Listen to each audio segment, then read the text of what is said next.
வணங்குதலுக்குரிய கௌதமானந்த மகாராஜ் உள்ளிட்ட அனைத்து துறவியர் பெருமக்களையும் வணங்கி, எனக்கு முன்பு வாழ்த்துரை வழங்கிய நற்கொடை வள்ளல் ஐயா அவர்களையும், வருகை தந்திருக்கிற ஸ்ரீ ராமகிருஷ்ணர், சாரதா தேவி, விவேகானந்தருடைய அன்புக்கும் பக்திக்கும் பாத்திரமாக இருக்கிற அனைத்து பெரியோர்களுக்கும் ராமகிருஷ்ண பக்தர்களுக்கும் என்னுடைய பணிவன்பான வணக்கத்தை தெரிவித்து இந்த உரையை தொடங்குகிறேன். நான் இந்த உரையை எப்படி தொடங்கலாம் அப்படின்னு கொஞ்சம் யோசிச்சுட்டு இப்படி உட்காந்துருந்தேன். என்கிட்ட ஒரு நல்ல பழக்கம் அல்லது கெட்ட பழக்கம், எல்லா பழக்கமும் எவ்வளோ நல்லதோ அவ்வளோ கெட்டது, எல்லா பழக்கமும் எவ்வளோ கெட்டதோ அவ்வளோ நல்லதும் கூட. இப்போவே தலை சுற்ற ஆரம்பிச்சிருக்கணும். நான் ஒரு ஜென்ரல் ஐடியா மனசுக்குள்ளே வச்சுட்டு வருவேன். அப்புறம் அங்கே வந்து அந்த கூட்டத்துக்கு ஏற்ற மாதிரி எப்படி பேசணும் அப்படிங்கிற அந்த வடிவம் அமைக்கப்படும். ஸ்கெலிட்டன் ரெடியாக இருக்கும், ஃப்ளஷ் அங்கே தான் ரெடி ஆகும்.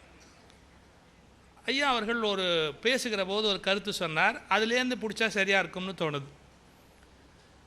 விவேகானந்தர் நரேந்திரராக இருந்தபோது பேசிக்கலாக ஆரம்பத்தில் ஒரு நாத்திக மனோபாவம் உடையவர். கொஸ்டினிங், எதை எடுத்தாலும் கேள்வி கேட்கணும் அப்படின்னு. அந்த கேள்வி கேட்கிற மனோபாவத்தில் இருந்து பிறகு கடவுளை குருதேவருடைய கருணையினாலே உணர்ந்தவர் ஸ்ரீ விவேகானந்தர். அந்த முறை ரொம்ப சிறந்த முறை. இந்த உலகத்திலேயே நமக்கு பிடிக்காத விஷயம் என்னன்னு கேட்டால், மற்றவங்க நம்மளை கேள்வி கேட்கறது. எவ்வளவுக்கு எவ்வளவு நம்மளை மற்றவங்க கேள்வி கேட்காதபடி இருக்கலாமோ அப்படி இருக்கணுன்ற ஆசை எல்லாருக்கும் உண்டு. நீ யார் என்ன கேள்வி கேட்கறது அப்படிம்போ. ஏன்னா கேள்வி கேட்டால் உண்மையான காரணம் என்னென்னா, நமக்கு பதில் தெரியல, அதை ஒத்துக்கிறதுக்கு மனசு வரல. நான் பள்ளிக்கூடத்தில் படிக்கிற போது எங்கள் வாத்தியார் ஒரு கதை சொன்னார். என்ன கதை சொன்னார்? இரண்யாட்சகன் ஒரு அசுரண்டா இந்த உலகத்தை பாயா சுருட்டினாண்டான்னு ஒரு கதை சொல்லிக்கிட்டு இருந்தார். என் பக்கத்தில் உட்காந்துருந்த பையன் கொஞ்சம் திராவிடர் கழக பரம்பரையில் வந்தவன். அவன் என்ன ஒரு குத்தி கேட்டான், இப்போ இந்த கிளாத்தை சுருட்டுறதா இருந்தால் இங்கே நின்று சுருட்டலாம். சவுண்ட் குறைச்சி வைங்க பிரதர், எதிரொலி குறைச்சி வைங்க, கிளாரிட்டி இம்பார்ட்டன்ட், குறைச்சி வைங்க. கேட்கும் நான் வேணும்னு தான் குறைச்சி வைக்க சொல்கிறேன். அப்போ தான் நீங்கள் கவனமாக கேட்பீங்க. அதுவாக வந்து விழப்படாது, நீங்களாம் வாங்கணும். ஏன் அதுக்கான டெக்னிக் அது. ஒரு கதை சொல்லிகிட்டு இருந்தார் எங்கள் வாத்தியார்னு சொன்னேன். இரண்யாட்சகனுங்கிற அசுரம் உலகத்தை பாயா சுருட்டினா அப்படின்னு. அவன் கேட்குறான், என்ன கேட்குறான், இதை சுருட்டுறா இருந்தால் இங்கேருந்து சுருட்டலாம், இந்த மேடையில் இருக்கிறத சுருட்டுறா இருந்தால் அங்கேருந்து சுருட்டலாம், உலகத்தையே இரண்யாட்சகன் சுருட்டப்போ எங்கே நின்று சுருட்டலான்னு கேட்டான். இது என்ன கேட்குறான்? இதை நான் ஏதோ சொன்ன மாதிரி. நாங்கள் 2 பேரும் பேசுகிறத எங்கள் வாத்தியார் பார்த்துட்டார். உங்களுக்கு தெரியும், உலகத்திலே வாத்தியார்களுக்கு எது பிடிக்காதுன்னா, தன்னை தவிர வேறு எவன் பேசினாலும் பிடிக்காது. அது வாத்தியார்களுடைய ஒரு பிறப்பு உரிமை. எங்கள் 2 பேரும் பேசுகிறத பார்த்த உடனே என்னை எழுப்பிட்டார். எந்திரி, அங்கே என்ன பேச்சுன்னு. நான் உடனே நல்ல பையன் மாதிரி பம்மிட்டேன். நான் சொன்னேன், சார் இவன் ஏதோ டவுட் கேட்டான் சார், அது எனக்கு தெரியாது, சாரை கேளு, அவருக்கு தான் எல்லாம் தெரியும் அப்படின்னு நான் சொன்னேன். அப்படின்னு சொல்லிக்கிட்டு இருந்தேன். அவருக்கு என்ன கேட்டாலும் தெரியாதுல்ல, கேளுடா, அவருக்கு தெரியாது இப்போ எவ்வளோ பெரிய ஆபத்தில் சிக்க போகிறோம்னு அவருக்கு தெரியாது. கேளுடா. அவன் ஒன்று என்ன சொன்னான், இதே கேட்டான், இதை சுருட்டலாம் இங்கேருந்து சுருட்டலாம், அதை சுருட்டலாம் அங்கேருந்து சுருட்டலாம். இரண்யாட்சகன் உலகத்தை சுருட்டும்போ எங்கேருந்து சுருட்டினா பாருங்கள், எங்கள் வாத்தியார் சுருண்டுட்டார். ஏன்னா இந்த கேள்வி அவர் எதிர்பார்க்கல, அவர் சுருண்டுட்டார். இப்போ அவர் பதில் சொல்லணுமா இல்லையா? அவனை எப்படியோ ஒரு பார்வை பார்த்தார். திருக்குறள் மனப்பாட பகுதி மனப்பாடம் பண்ண சொன்ன பண்ணிட, இதுக்கும் திருக்குறளுக்கும் என்ன சம்பந்தம்? இப்போ இவ்வளவு பேருக்கு மத்தியில் அவன் மாற்றி விட்டான், இப்போ அவனை மாற்றணும். திருக்குறள் மனப்பாட பகுதி மனப்பாடம் பண்ண சொன்ன பண்ணிட்டியாட. அவன் சொன்னான், பண்ணலை சார்னா. அவன் எப்படி பண்ணுவான்? அவன் அறிவு ஜீவி, அவன் மனப்பாடெல்லாம் பண்ணுவானா? பண்ணலை சார் அப்படின்னா. இவர் ஒன்று திருக்குறள் மனப்பாடம் பண்ணல, கேள்வி கேட்குறான். நான் கேள்வி ஏறுற பெஞ்ச் மேலே இப்போ அவனை மடக்கிட்டார். பெஞ்ச் மேலே ஏறுன்னு அவன் பெஞ்சு மேலே ஏறும்போது என்கிட்ட ஒரு வார்த்தை சொல்லிட்டு ஏறினான், கேள்விக்கு நமக்கு பதில் தெரியலேனாலும் நாம தான் பெஞ்ச் மேலே ஏறணும், இவருக்கு தெரியலேனாலும் நாம தான் பெஞ்ச் மேலே ஏறணும். என்ன தலையெழுத்து பற்றியா நம்ம தலையெழுத்து சார். பிறர் நம்மளை கேள்வி கேட்டால் நாம் விரும்புறதில்லை. ஏன் விரும்புறதில்லைன்னா அவர்கள் ஏற்றுக்கொள்ளும்படியாக பதில் சொல்ல நமக்கு தெரியறதில்லை. இந்த உலகத்திலேயே பிறருடைய கேள்விகளை அனுமதித்து கொண்டே போகிறவர்கள் தான் மிகச்சரியான ஆசிரியர்களாக இருக்க முடியும். கேள்வி எவ்வளவு நாளும் கேள்வி, இந்த கேள்விகளை தூண்டணும். கேள்விகளோடு ஒரு வேள்வி நடத்தியவர் சுவாமி விவேகானந்தர். இளம் வயதில் நூற்றுக்கணக்கான ஆயிரக்கணக்கான கேள்விகள் அவருக்குள் அரும்பிக் கொண்டு வருகின்றன. யாரை பார்த்தாலும் கேட்கிறார், மகாசய நீங்கள் கடவுளை கண்டிருக்கிறீர்களா, பேசுகிறீர்களே கண்டிருக்கிறீர்களா? அவருக்கு முதல்ல திருப்தியா பதில் சொன்ன ஒரே ஒரு நபர் நம்முடைய குருதேவர் மட்டும்தான். குழந்தாய், நான் கண்டது மட்டுமல்ல, நீ எப்படி என்னை காணுகிறாயோ அப்படி நான் உனக்கு காட்டுவதற்கும் தயாராக இருக்கிறேன்.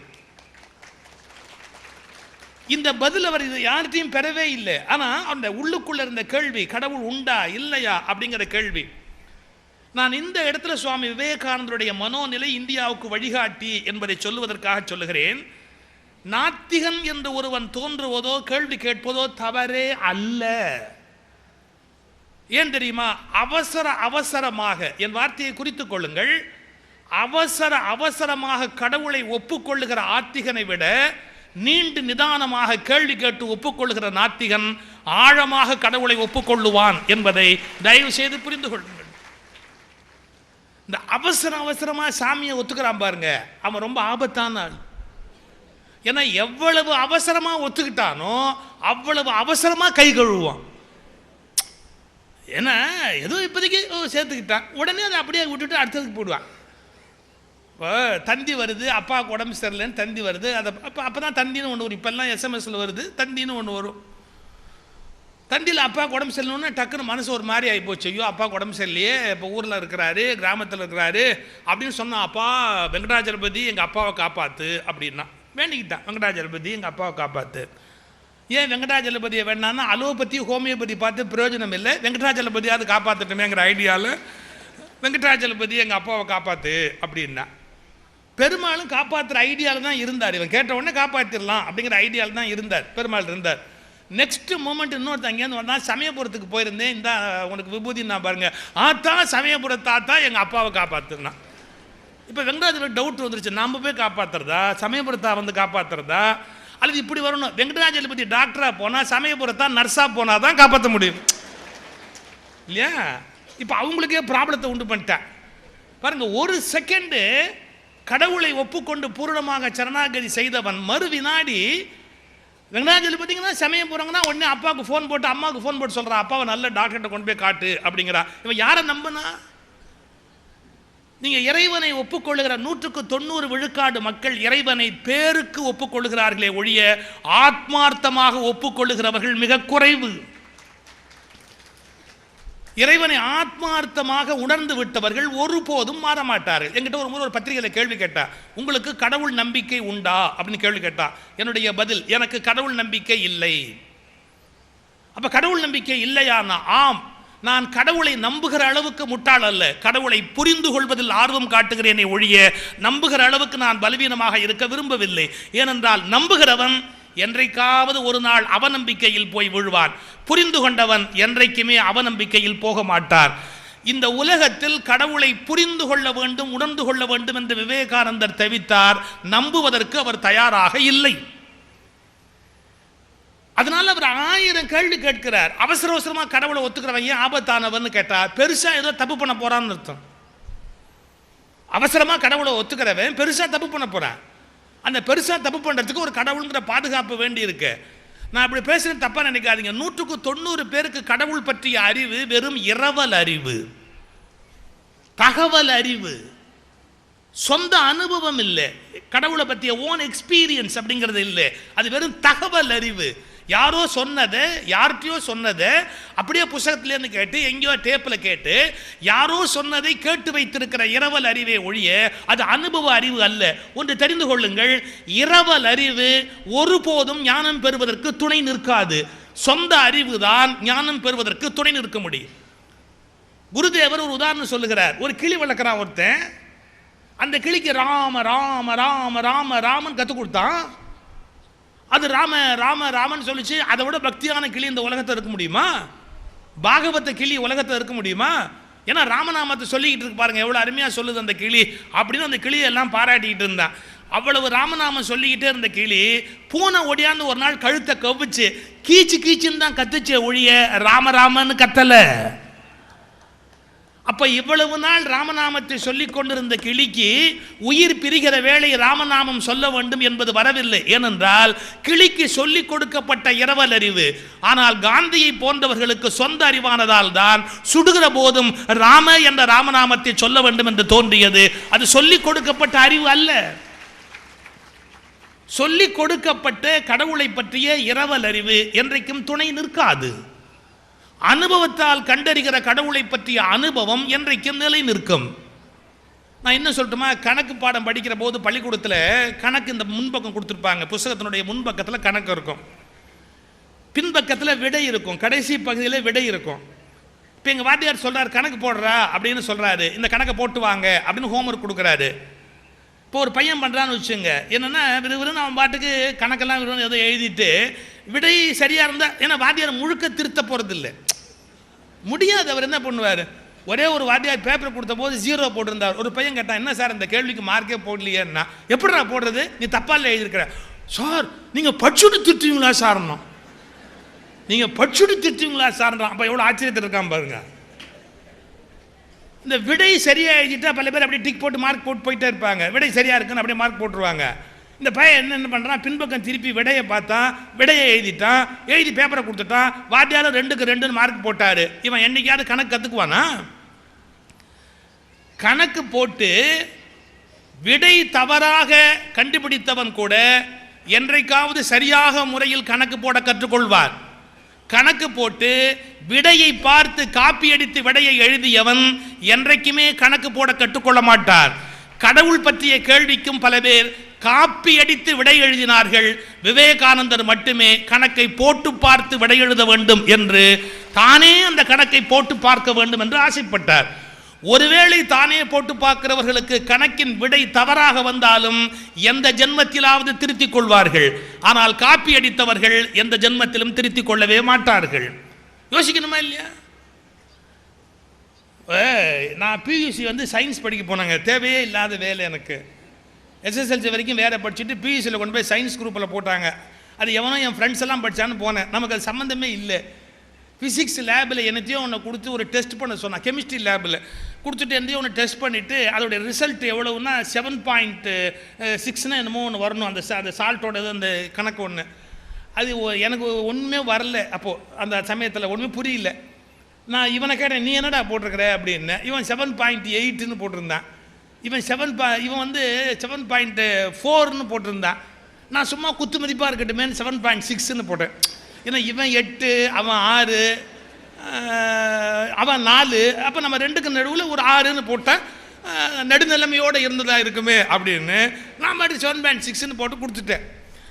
எங்கள் வாத்தியார் என்ன பண்ணுறாரு, அந்த நோட் புக்கை திருத்திட்டு கிளாஸில் கொடுக்கும்போது அந்த பையனை எழுப்பி, என்னடா லேபில் வேலை பார்க்குறீங்க, என்ன பார்க்குறீங்க, 7.8 நான் எருமை அப்படி வருமாடா எங்கேயாவது 7.8. இன்னொருத்தனை எழுப்பினார், 7.4 இருக்க அறிவு இருக்காடா உனக்கு வருமாடா சொல்லிட்டு சொல்கிறாரு. அவனை கேளுங்க, யாரு என்ன, அவனை கேளுங்க எவ்வளோ கரெக்டாக 7.6ன்னு எழுதியிருக்கிறான். அது எப்படி வந்ததுன்னு அவனை கேளுங்க, நான் எப்படி வந்ததுன்னு எப்படி சொல்லுவேன்? நான் என்ன முறையாவா படித்தேன்? சும்மா ஒரு குத்து மதிப்பாக இவனுக்கு 8 அவனுக்கு 4ன்னா நமக்கு 6ன்னு போடுவோன்னு போட்டால் அவனை கேளுங்கடா, அவனை மாதிரி படிங்கடான்றாரு. சார் இன்னைக்கு கடவுளை பற்றிய நம்பிக்கையை பல பேர் அப்படி இரவெல்லாம் படித்தவங்க, அதனால தான் அவங்க ரொம்ப ஆபத்தில் போய் முடிகிறாங்க. இறை என்பது என்ன? புராணங்களில் சொல்லப்பட்ட கடவுள் தான் கடவுளா? கடவுளுக்கு வடிவம் உண்டா? அத்வைத்தம் உண்மையான கோட்பாடா? எல்லா உயிர்களுக்குள்ளேயும் உயிராக கடவுள் உரைகிறாரா? அப்படி தேடிக்கொண்டே போகிற கடினத்தன்மை நாத்திகர் போல ஆரம்பத்தில் விவேகானந்தரை வைத்திருந்தது. ஆனால் இரவல் அறிவுக்கு அவர் சம்பந்தப்படவே இல்லை. இரவல் அறிவை அவர் ஏற்றுக்கொள்ள தயாராக போடுகிறார். முருகா அப்படியே கந்தபுராணம் பேசிக்கிட்டே இருந்தார். ஒரு கிராமத்தாள் தோளில் புள்ளையை தூக்கிட்டு உள்ளே வந்தான். இவர் முருகா அப்படின்னாரு பாருங்க. அந்த சொல்கிற வேகத்திலேயே அவனும் உடனே புள்ளையை விட்டுட்டு முருகா முருகான்னு போட்டான்.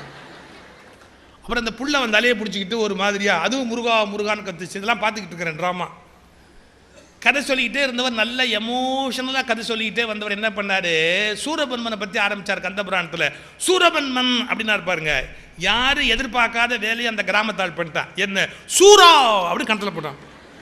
சூரபன்மா சூரபன்மான்னு கணத்தில் போட்டான். இப்போ உபன்யாசகர் கடுப்பாயிட்டார். முருகனுக்கு கணத்தில் போனால் பரவாயில்ல, சூரபன்மனுக்கு போட்டுக்கிட்டா என்ன பண்ணுறது? ஒரு தடவை பார்த்தாரு, 2 தடவை பார்த்தாரு, 3ஆவது தடவை சூரபன்மன் ஒன்று கணத்தில் போட்டேன். ஐயோ அறிவு இருக்கா அவனுக்கு? முருகனுக்கு பரவாயில்ல கணத்தில் போட்ட, சூறாங்கிற போது கணத்தில் போடுற அறிவு இருக்கு அவனுக்கு? அன்றைக்கி கந்த சஷ்டி காலையில் பேச்சு, 4 மணிக்கு தான் சூர சம்ஹாரம். நல்லா அந்த காட்சியை ஞாபகம் வச்சுங்க. அவன் சூரபன்மன் கணத்தை போட்டான். சூரன் கணத்தில் போட்ட உடனே கேட்குற அறிவு இருக்கா அவனுக்கு போட்டியாரான். அவன் திருப்பி கேட்டான், யோ நிறுத்திய, இன்னும் யுத்தம் முடியல, எவன் ஜெயிப்பான்னு யாருக்கு தெரியும்? ஒருவேளை சூரபன்மன் ஜெயிச்சு பவருக்கு வந்துட்டான்னா அப்பவே கும்பிட்டேன்னு சொன்னாதானே எல்லாம் நல்லா இருக்கும். இன்னும் யுத்தம் முடியலையே, நீ கதையில் யுத்தத்தை முடிக்கலையே, எவன் ஜெயிப்பான்னு எவனுக்கு தெரியும்? நான் வேடிக்கை சொல்லலை. இன்றைக்கு சாமி கும்பிடுகிற பல பேர் சாமி உண்டு என்கிற உணர்வோடு கும்பிடுவதில்லை. ஒருவேளை அப்படி இருந்து கும்பிடாமல் விட்டுவிட்டால் நாளைக்கு ஆபத்தாகி விடுமோ என்ற அச்சத்தால் கும்பிடுகிறவர்கள் பல பேராக இருக்கிறார்களே ஒழிய அனுபவத்தால் கும்பிடுகிறவர்கள் எவ்வளவு பேர்? எனவே அச்சத்தால் இறைவனை அடையாதே, அனுபவத்தால் இறைவனை அடை. இது விவேகானந்தர் இந்தியாவிற்கு காட்டிய தலையாய வழி. அச்சத்தால் கடவுளை அடையாதே, அனுபவத்தால் கடவுளை அடை. அந்த குருதேவரிடத்தில் இருந்து அவர் தெளிந்து உணர்ந்து படிப்படியாக அந்த இறைநிலையை உணர்ந்து கொண்டு போகிறார். அத்வைத்த பிரம்ம அனுபவத்தை உணர்கிறார். இங்க விவேகானந்தர் அப்படின்னு சொன்ன உடனே இந்தியாவில் ஒரு எழுச்சி, ஒரு தோற்றம், ஒரு கம்பீரம் எல்லாமே நம்முடைய கண் முன்பாக வருகிறது. இன்றைய இளைஞனுக்கு அவர் மிகப்பெரிய வழிகாட்டி இருக்கிறார். எப்படிப்பட்ட வழிகாட்டி இருக்கிறார்னா, முதல்ல அவர் சொன்ன வார்த்தைகள் மிகப்பெரிய வார்த்தை. 100 கடவுள்களை நம்பினாலும் உன்னை நீ நம்பாத போது நீ நாத்திகனாகவே இருக்கிறாய். 100 கடவுள்களை நம்பினாலும் உன்னையே நீ நம்பாத போது நீ நாத்திகனாகத்தான் இருக்கிறாய். எனவே நீ எப்போது உன்னையே நம்ப தொடங்குகிறாயோ அன்றைக்குத்தான் உண்மையான ஆத்திகனாக மலருகிறாய் என்பது சுவாமி விவேகானந்தருடைய திருவாக்கு. எனவே கடவுள்களை நம்புவது இருக்கட்டும், நீ உன்னை நம்புகிறாயா? இது எவ்வளவு பெரிய முக்கியம். தன்னை, தன் பலத்தை, தன் ஆத்ம சக்தியை, தனக்குள் இறைவன் உணர்கிற அனுபவத்தை நாம் உணர வேண்டும் அல்லவா? உங்களுக்கு தெரிஞ்ச சம்பவம் தான், உங்களுக்கு தெரியாது என்ன? நீங்கள்லாம் பலமுறை மாநாட்டில் கேட்டு பழக்கப்பட்டவங்க, படித்தவங்க தவிர. இன்றைக்கி விவேகானந்தா மெமோரியல் ராக் இருக்குது. இப்போ கூட அந்த தினம் நம்ம கொண்டாடுறோம், சுவாமி அங்கே தவம் இருந்த தினத்தை. விவேகானந்தா மெமோரியல் ராக் இருக்குது. அவர் இருந்த காலத்தில், அவர் அங்கே போன காலத்தில் அது மெமோரியல் ராக்கா? இல்லையே, அது வெறும் மொட்டைப்பாறை. அதில் தண்ணி வந்து அடிச்சுக்கிட்டு இருக்கு, அப்படியே ஓங்கி ஓங்கி அடிச்சுக்கிட்டு இருக்கு. எதுனாலையும் அது வந்து சுவாமி விவேகானந்தர் அட்ராக்ட் பண்ணிடுச்சு, அந்த இடம் அவரை ஈர்த்துருச்சு. ரொம்ப முக்கியமான விஷயம். அந்த ஒருவேளை இது கூட இப்படி காட்சியாக இருக்கலாம், இதனுடைய கற்பனை. அதாவது அந்த மொட்டைப்பாறை சாலிடாக நிற்கிது, தண்ணி அடிச்சுக்கிட்டே இருக்கு அந்த பாறையில். ஒருவேளை சுவாமிக்கு இப்படி தோணியிருக்கலாம், நாம் இந்த உலகத்தில் இந்த பாறை மாதிரி கம்பீரமாக நிற்கணும், 1000 பிரச்சனைகள் நம்மளை அரித்தாலும் இந்த பாறை மாதிரி நம்ம கம்பீரமாக நிற்கணுங்கிற தாட்டை ஒருவேளை அந்த பாறை அவருக்கு உண்டு பண்ணியிருக்கலாம். இன்னொரு உண்மை கூட இருக்கு, அதை விட ஆழமான உண்மை. ஒரு கவிஞன் ஒருத்தன் எழுதுனா, மலை சொன்னது நான் பலமானவன், மலை சொன்னது நான் பலமானவன் என்னை நெருங்காதே, அலை சொன்னது நான் பலவீனமானவன் முயற்சி செய்து கொண்டே இருப்பேன். மலை சொன்னது நான் பலமானவன் என்னை நெருங்காதே, அலை சொன்னது நான் பலவீனமானவன் எனவே முயற்சி செய்து கொண்டே இருப்பேன். 1000 ஆண்டுகளுக்கு பிறகு மலை காணாமல் போய்விட்டது, அலை மட்டும் இயங்கிக் கொண்டே இருந்தது. அந்த அலை வெற்றி பெற்றதற்கு காரணம் பலம் அல்ல, விடாமுயற்சி. இந்த உலகத்தில் முயற்சி உடையவர்கள் வெற்றி பெறுவது என்பது தவிர்க்க முடியாத ஒரு இயற்கை நியதி. இது ஒருவேளை சுவாமியினுடைய மனதில் பதிந்திருக்கலாம். விடாமுயற்சி வேணும், அலை எப்படி முயன்று கொண்டே இருந்ததோ அப்படி முயற்சி பண்ணுன்னு தோணியிருக்கலாம். இல்லை, இந்த உலகம் உன்னை என்ன அசைச்சாலும் மலை போல் நிலை குலையாது இருன்னு தோணியிருக்கலாம். நீங்கள் மரபில் சித்தாசனம்னு ஒரு ஆசனம் சொல்லுவாங்க. சித்தாசனம்னா என்னன்னா, பல பேர் நம்மளை வந்து சமநிலையிலேருந்து கவுத்துக்கிட்டே இருப்பாங்க. எவ்வளவு கவுத்தாலும் நம்ம சமநிலைக்கு மறுபடியும் வர்றதுக்கு பழகணும். ஒரு காலத்தில் தஞ்சாவூர் பொம்மை அப்படின்னு ஒரு பொம்மை இருக்கும். அந்த பொம்மை வந்து அடியில் கனமோடு இருக்கும். அந்த பொம்மைக்கு என்ன விசேஷம்னு கேட்டால் இப்படி கவுத்தாலும் நிமிந்துக்கும், அப்படி கவுத்தாலும் நிமிந்துக்கும். அதை முதல்ல கண்டுபிடிச்சவர் யாருன்னா போதி தருமர். சீனாவுக்கு போய் புத்தருடைய கொள்கையை பரப்ப போய் இப்போ சினிமாவில் வந்து பரப்புனாரே அந்த போதி தருமர் தான் அன்னைக்கு அந்த பொம்மையை கண்டுபிடிச்சவர். அதுக்கு பேர் தர்மாஸ் டால்னு பேர். அது சீன பொம்மைன்னு நம்ம இப்போ சொல்கிறோம். அது ஆக்சுவலாக அதை வடிவமைத்தவர் போதி தருமர், தர்மாஸ் டால்னு பேர் அதுக்கு. ஒருத்தன் போய் அவர்கிட்ட கேள்வி கேட்குறான். அவர்கிட்ட போய் போதி தர்மர்கிட்ட ஒரு கேள்வி கேட்குறான், எனக்கு வாழ்க்கை ரொம்ப சிக்கலாக இருக்குது, நீங்கள் தீர்வு சொல்லணும் அப்படின்னு. அவர் என்ன பண்ணார், அந்த தலையாட்டி பொம்மையை வச்சு இப்படி கவுத்தாரு, இப்படி கவுத்தாரு, இப்படி கவுத்தாரு, திரும்ப நிமிந்துக்குச்சு, இப்படி கவுத்தாரு. அவன் என்ன நினச்சான், இவர்கிட்ட வந்தால் ஏதாவது விடை கிடைக்கும்னு பார்த்தா பொம்மையை வச்சு விளையாடிக்கிட்டு இருக்கிறார். இந்த பொம்மையை வச்சு விளையாடிக்கிட்டு இருக்கார். இவர் பெரிய மனுஷன் வந்து இவர்கிட்ட போய் நம்ம கேட்டோமேனு எரிச்சல் ஆகி, நிறுத்துங்க முதல்ல, இவ்வளோ பெரிய மனுஷன் பொம்மையை வச்சு விளையாடிக்கிட்டு இருக்கிறீங்க, நான் கேட்குற கேள்விக்கு பதில் சொல்ல மாட்டேங்கிறீங்களே. அவர் ஒரு பதில் சொன்னார் பாருங்க, நான் பதில் தான் சொல்கிறேன், உனக்கு விளங்கலைன்னு. என்ன இதான் பதில்? என்ன இது பாருப்பா, இந்த உலகத்தில் நம்மளை யார் எப்படி கவுத்தாலும் நாம் நம்ம நிலைமைக்கு திரும்பி வந்துடணும் அப்படிங்கிறத இந்த பொம்மை சொல்கிற மாதிரி இன்னொன்று சொல்லுமா? உன்னை யார் எந்த நிலையில் கவுத்தாலும் நீ உன்னுடைய நிலைக்கு திரும்பி வந்துடணும், வரத்துக்கு தெரியணும். அந்த உன் நிலைக்கு வாங்கிறத தான் இந்த பொம்மை மூலமாக நான் உனக்கு சொன்னேன். எவ்வளோ பெரிய உண்மை! சில பேர் புகழ்ந்து நம்மளை அழிப்பான், புகழ்ந்து அழிப்பான். உங்களை மாதிரி உண்டா அப்படிம்பா, ஓச்சிட்டான்னு அர்த்தம். சில பேர் நம்மளை திட்டுவான், நம்ம மனசு நோகும், ஐயோ இவ்வளோ நல்லது பண்ணி நம்மளை திட்டுறானேன்னு வேதனைப்படுவான். தேவையா? யார் புகழ்ந்தாலும் இகழ்ந்தாலும் சமநிலையில் நிற்கணும், நம்முடைய நிலைக்கு வரணும். இதை விளக்குவது தானே ஞானம். ஒருவேளை அந்த மலை அந்த ஞானத்தை சுவாமிக்கு புரியப்படுத்தி இருக்கலாம். இயற்கை மிகப்பெரிய ஆசிரியன், இயற்கை மிகப்பெரிய ஆசிரியன். அந்த மலை அவருக்கு என்ன கற்றுக் கொடுத்தது தெரியல, அதுக்கு போகணும்னு நினைக்கிறார் சுவாமி. நான் இன்னொரு குறிப்பும் சொல்லிடுறேன். எல்லாருக்கும் என்ன தோணுதோ அது தோணுச்சுன்னா அவங்க சாதாரணமான மனிதர்களாகவே இருப்பாங்க. யாருக்குமே எது தோணலையோ அது யாருக்கு தோணுதோ அவங்க தான் அசாதாரணமான மனிதர்களாக இருப்பார்கள். யாருக்கும் தோணாத விஷயம் அவருக்கு தோணணும். அந்த மலையை போய் எல்லாம் கரையிலேருந்து வேடிக்கை பார்த்தான், அவருக்கு ஒருத்தருக்கு மட்டும் தோணுச்சு என்ன, அங்கே போய் நம்ம உட்காந்து மெடிடேட் பண்ணால் என்ன, யாருக்கும் தோணுது அங்கே போய் மெடிடேட் பண்ணால் என்ன அப்படின்னு தோணுது அவருக்கு. அவர் எப்படி போவார்? நடுவில் கடல் இருக்கு. அங்கே மீன் பிடிக்கிற நண்பர்களை பார்த்து கேட்குறார், மீன் பிடிக்கிற சகோதரர்கிட்ட கேட்குறார், என்னை கொண்டு போய் நீங்கள் அந்த மலையில் விட்டுட முடியுமா, அந்த குன்றில் விட்டுட முடியுமா, நான் அங்கே போய் மெடிடேட் பண்ணணும்னு நினைக்கிறேன், என்னை கொண்டு போய் அங்கே விட முடியுமா அப்படின்னு கேட்குறாரு. அவங்களுக்கு இவர் பெரிய சாமியார் ஞானி இதெல்லாம் எப்படி தெரியறதுக்கு வாய்ப்பு இருக்குது? மீன் பிடிக்கிற தோழர்கள் இவருடைய அருமை என்ன தெரியும் அவங்களுக்கு? அவன் ஒரே ஒரு கேள்வி கேட்டான், காலன்னா காசு தெரியான்னு கேட்டான். இவ்வளோ கொஞ்சம் வித்தியாசமாக இருக்கலாம், காசு அளவு, காசு தெரியா அப்படின்னு கேட்டான். நீங்கள் நம்புனா நம்புங்க, நம்பாட்டி போங்க. அந்த காசு சுவாமி விவேகானந்தர்கிட்ட கிடையாது. ஏன் கிடையாது? அவர் நிஜமாலுமே சாமியார்.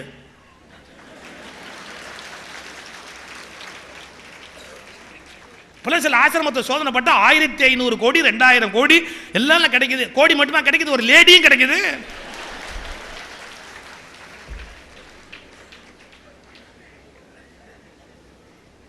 பாருங்க, ஒரு வினாடி அந்த கொடுக்கறதுக்கு காசு இல்லை, போட்டுக்கு கொடுக்கறதுக்கு காசு இல்லை.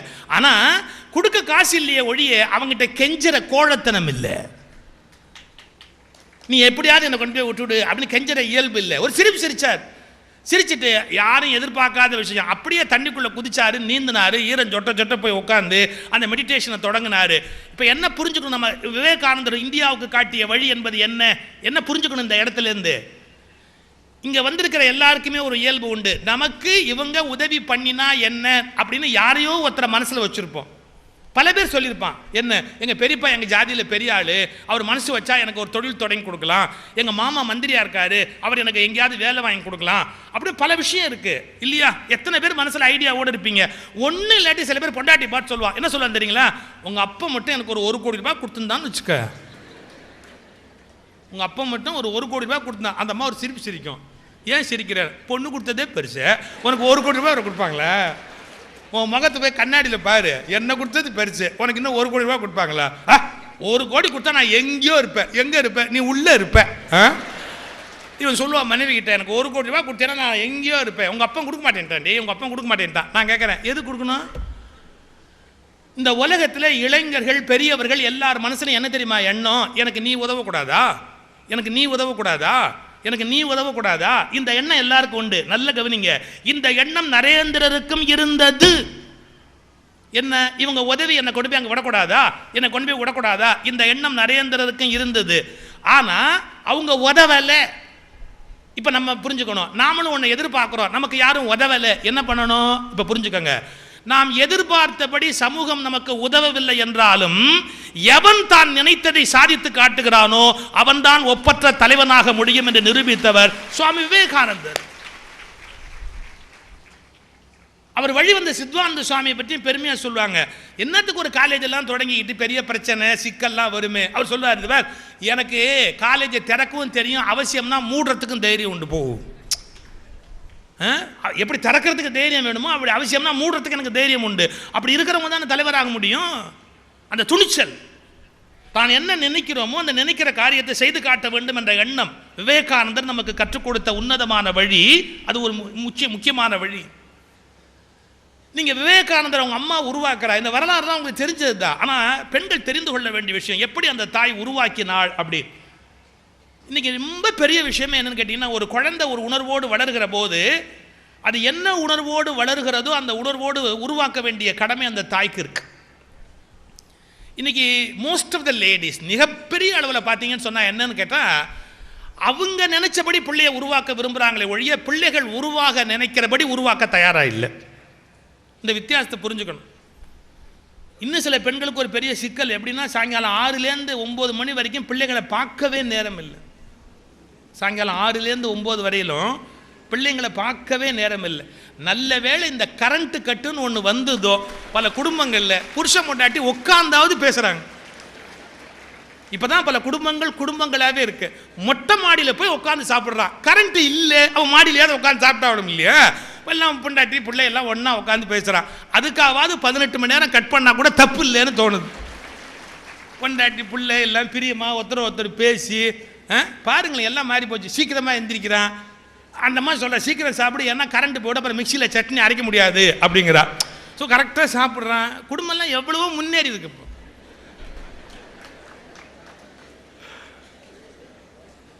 ஒரு தாய் எப்படி இருக்கணுங்கிறதுக்கு அடையாளமாக இருந்த தாய் புவனேஸ்வரி மாதா. எப்படி குழந்தை பள்ளிக்கூடத்துக்கு போகிறாரு, உங்களுக்கு தெரிஞ்ச சம்பவம் தான். பள்ளிக்கூடத்துக்கு போகிறாரு, பள்ளிக்கூடத்தில் வாத்தியார் கேட்குறாரு, வாட் இஸ் யுவர் ஆம்பிஷன், உன் எதிர்கால லட்சியம் என்ன, எதிர்கால கனவு என்ன அப்படின்னு. இதை எல்லா பள்ளிக்கூடத்துலையும் ஆசிரியர்கள் கேட்பாங்க. எங்கள் பள்ளிக்கூடத்தை கூட எங்கள் தமிழ் ஆசிரியர் கேட்டார், உங்கள் எதிர்கால கனவு என்ன அப்படின்னு. நாங்கள்லாம் இன்ஜினியர் ஆகணும், டாக்டர் ஆகணும், நீதிபதி ஆகணும், அப்படி இப்படிலாம் புழுகணும், எல்லாருமோ புழுகணும், அப்படி ஆகணும் இப்படி ஆகணும் அப்படிலாம் புழுகணும். எங்கள் வாத்தியாருக்கு ஒரே ஏக்கம், ஒரு பையன் கூட வாத்தியார் ஆகணும்னு எழுதவே இல்லை. ஒரு பையன் கூட எழுதலை. அவர் நொந்து நூலாக போய் கேட்டார், ஏன்டா ஒருத்தன் கூட வாத்தியார் ஆகணும்னு நினைக்கலையா? ஒரு பையன் சொன்னான், எதுக்கு சார், நீங்கள் எங்கிட்ட படுற பாட்டை பார்த்ததுக்கு அப்புறமும் நாங்கள் அது மாதிரி தப்பாக நினைப்போமான்றான். அதே மாதிரி விவேகானந்தருடைய வாழ்க்கையில் பாருங்கள், குழந்தை பருவத்தில் பள்ளிக்கூடத்துக்கு போயிருக்கும் போது கேட்குறாரு ஆசிரியர், என்ன கேட்குறாரு, இவன் எதிர்கால லட்சியம் என்னவாகணும் அப்படின்னு கேட்குறாரு. இந்த குழந்தை என்ன பதில் சொன்னார், ஆச்சரியத்தில் ஆச்சரியம், குதிரை வண்டிக்காரன் ஆகணும் அப்படின்ட்டார். குதிரை வண்டிக்காரன் ஆகணும், குதிரை வண்டிக்காரன் ஆகணும். அந்த ஆசிரியருக்கு கோவம் வந்துருச்சு, குதிரை வண்டிக்காரன் ஆகணும் சொல்கிறதுக்கு ஒரு விஷயமே இல்லையா, டாக்டர் ஆகணும், இன்ஜினியர் ஆகணும், இப்படி எதாவது சொல்கிறத விட்டு குதிரை வண்டிக்காரன் ஆகணும் அப்படின்னா. அந்த குழந்தைய மனம் நோக ஒரு வினாடி நடத்திட்டார். குழந்தைக்கு முகம் வாடி போச்சு. அந்த குழந்தை மன வருத்தத்தோட மாலை வீட்டுக்கு திரும்புகிறான். ரொம்ப அருமையான விஷயம், அந்த மன வருத்தத்தோட பிள்ளை வந்ததை அம்மா கவனிச்சுட்டா. அவள் தான் அம்மானே பேர். தினம் குழந்தைங்க பள்ளிக்கூடத்துக்கு போகும்போது எப்படி போகுது, வரும்போது எப்படி வருதுன்னு பார்க்குறவ தான் உண்மையான அம்மா. முகம் எப்படி இருக்குது, போகும்போது எப்படி இருக்குது, வரும்போது எப்படி இருக்குது, என்ன நடந்திருக்கு அப்படிங்கிறத தினம் காஜ் பண்ணணும், நிறுத்து பார்க்கணும், ஒரு தாயோட வேலை. அந்த தாய் கேட்டா, ஏண்டா மகனே ஏன் உன் முகம் வாடி இருக்கு அப்படின்னு கேட்டா. நான் குதிரை வண்டிக்காரன் ஆகணும்னு சொன்னேன், எங்கள் வாத்தியார் கேலி பண்ணிட்டாரு. வேற தாயாராக இருந்தால் உனக்கு வேறு புத்தி இல்லையா, ஏன் குதிரை வண்டிக்காரன் தான் ஆசைப்படுவியா, அது என்னது இது பெரிய விஷயமா அது அப்படின்னு அந்த அம்மா பேசலை. அவள் எவ்வளவு நுட்பமான உளவியல் தெரிஞ்ச பாருங்க. நீ குதிரை வண்டிக்காரன் ஆகணும்னு ஏன் சொன்ன, காரணம் சொல், நீ ஏன் அதை சொன்ன. நான் பள்ளிக்கூடத்துக்கு போகும்போது குதிரை வண்டியில் போவேன்ல, குதிரை வண்டிக்காரன் வண்டி ஓட்டுவான்ல, அந்த குச்சியை சக்கரத்தில் கொடுத்து கடை கடக்கடக்குன்னா ஒரு சவுண்டு வரும் இல்லை, அவர் நின்றுக்கிட்டு வண்டி ஓட்டுற அழகு இருக்கு இல்லையா, அவருக்கு ஹீரோ ஆகிட்டார் யார், குதிரை வண்டி ஓட்டுறவர் சின்ன வயசில். அந்த மாதிரி குதிரை வண்டிக்காரனும் நான் ஆசைப்பட்டேன். அந்த தாய் ஒன்றுமே சொல்லலை, நீ நினச்சது தப்பே இல்லை கண்ணு, நீ நினச்சது தப்பே இல்லை. உள்ளே போய் ஒரு கேலண்டரில் இருக்கிற படத்தை எடுத்துகிட்டு வந்து காமிச்சு, நீ குதிரை வண்டிக்காரன் ஆகலாம், ஆனால் இந்த குதிரை வண்டிக்காரனை மாதிரி ஆகணும்னு தேர் ஓட்டுகிற கண்ணனை காட்டி நீ கிருஷ்ண பரமாத்மா மாதிரி ஆகணும்னு. The best motivator. எப்படி மோட்டிவேட் பண்ணியிருக்கா பாருங்க உங்க அம்மா. ஒரு குழந்தை என்ன நினைக்குதோ அதுல எது உச்சம்ங்கிறத காட்டுறா. நீ இந்த குதிரை வண்டிக்கார மாதிரி ஆகணும்னு நினை, நீ வாழ்க்கையில் உயருவேன்னு. நடந்துருச்சு. கீதையில் கண்ணன் சொன்னது எப்படி ஒவ்வொன்றும் பகவத்கீதையாய் குறிக்கப்பட்டதோ அப்படி சுவாமி விவேகானந்தர் பேசிய ஒவ்வொரு பேச்சும் பகவத்கீதையாக பதிவு செய்யப்பட்டது. ஸோ அந்த பெஸ்ட் மோட்டிவேஷன் எங்கே? தாயிடமிருந்து தொடங்குகிறது. இதை ஒவ்வொரு தாயும் குறிச்சுக்கணும். நம்முடைய குழந்தைகளை மோட்டிவேட் பண்ணுற பெஸ்ட் மோட்டிவேட்டர் தாய் தான். நான் சில உண்மைகளை பகிரங்கமாக சொல்லுவேன், வருத்தப்படாதீங்க. தகப்பன் ஒரு குழந்தையை அதிகமாக மோட்டிவேட் பண்ண முடியாது. ஏன்னா இன்ஃப்ளூயன்ஸ் ஆஃப் த ஃபாதர் அப்படிங்கிறது ரொம்ப கம்மி. அதுக்கு மெயின் காரணம் அப்பாவே பிள்ளைகிட்டேருந்து எஸ்கேப் ஆகி ஓடணும்னு நினைக்கிறவன். மாட்டிக்கப்படாது, இவங்கிட்ட போய் நம்ம மாட்டிக்க கூடாது. ஏன்னா அவன் ஏடா கூடமா கேள்வி கேட்பான். கணக்கில் நல்ல மார்க் வாங்கினா நீ எவ்வளோப்பா வாங்கின அப்படிமா, ரொம்ப டேமேஜிங்காக இருக்கும் இல்லையா? அதுக்கு அப்பா அவாய்ட் பண்ணுவான். இன்னும் சொல்கிறேன், தப்பாக நினைக்காதீங்க. பல அப்பா பிள்ளைய கெடுக்காமல் இருந்தாலே போதும். சில அப்பா சிகரெட் பிடிச்சி வட்டமாக விட்டா பையன் பார்ப்பான், மாவட்டமாக விடணும் அப்படின்னு. அவன் அதை விட பல மடங்கு மேலே போகணும்னு நினைப்பான். கெட்டது இல்லை, ஒரு அப்பா கெடுக்காமல் இருந்தால் பெரிய விஷயம். பட் இன்ஃப்ளூயன்ஸ் ஆஃப் த மதருங்கிறது ரொம்ப ஜாஸ்தி. ஒன்றில் உங்களுக்கு தெரியும், காதலிக்கிறான் இல்லை வேறு ஏதாவது பிள்ளை தடமாறுறான்னு வச்சுங்க, அப்பா என்ன தெரியுமா சொல்லுவார்? அம்மாவை கூப்பிட்டு சொல்லுவார், ஒய்ஃபை கூப்பிட்டு, இந்த பிள்ளைக்கு புத்தி சொல், கொஞ்சம் உருப்படுற வழியை பார்க்க சொல்லு, கொஞ்சம் சரியான பாதைக்கு போக சொல்லு. ஏன் நீங்கள் சொல்கிறது அப்படிம்பா அம்மா, நீங்கள் சொல்கிறது அவளுக்கு நல்லா தெரியும். இந்த மனுஷன் சொன்னால் அவன் கேட்க மாட்டாங்கிறத இங்கே தான் எக்ஸ்போஸ் பண்ணி காட்டணுங்கிற ஆசைக்கே சொல்லுவா. ஏன் நீங்கள் சொல்கிறது நான் சொன்னால் அவன் கேட்க மாட்டான். அப்போ அந்த அம்மாவுக்கு அவ்வளோ திருப்தி, நீ சொன்னால் நீ கேட்க மாட்டான், நான் சொன்னால் தான் கேட்பான் அப்படின்னு. பட் இதை யூஸ் பண்ணணும். நீங்கள் தான் ஒரு குழந்தையை மோட்டிவேட் பண்ண முடியும்னா, புவனேஸ்வரி தேவி விவேகானந்தரை எப்படி மோட்டிவேட் பண்ணாலோ அப்படி மோட்டிவேட் பண்ணுற மதராக நீங்கள் மாறினால்தான் இந்திய பிள்ளைகள் விவேகானந்தராக உயர முடியும் என்பதை மனதில் பதிய வைத்துக் கொள்ள வேண்டும். இன்னொன்று, இன்னைக்கு இருக்கிற யூத்தோட சைக்காலஜி என்னன்னு கேட்டிங்கன்னா, ஜாலியாக இருக்கும். கம்ஃபர்ட் ஜோன் அப்படின்னு ஒன்று கிரியேட் பண்ணிக்கிறான். அது என்ன கம்ஃபர்ட் ஜோன்? எதெல்லாம் தனக்கு அதிக சிரமம் இல்லையோ அந்த மாதிரி வாழணும் அப்படிங்கிற ஒரு எண்ணத்தை கிரியேட் பண்ணிக்கிறான். அது நல்லதா? இதை விட நான் பெற்றவங்களை முதல்ல சொல்லிடுறேன். பெற்றவங்களுக்கு இன்னைக்கு ஒரு ராங் மைண்ட் செட் இருக்கு. என்ன தெரியுமா?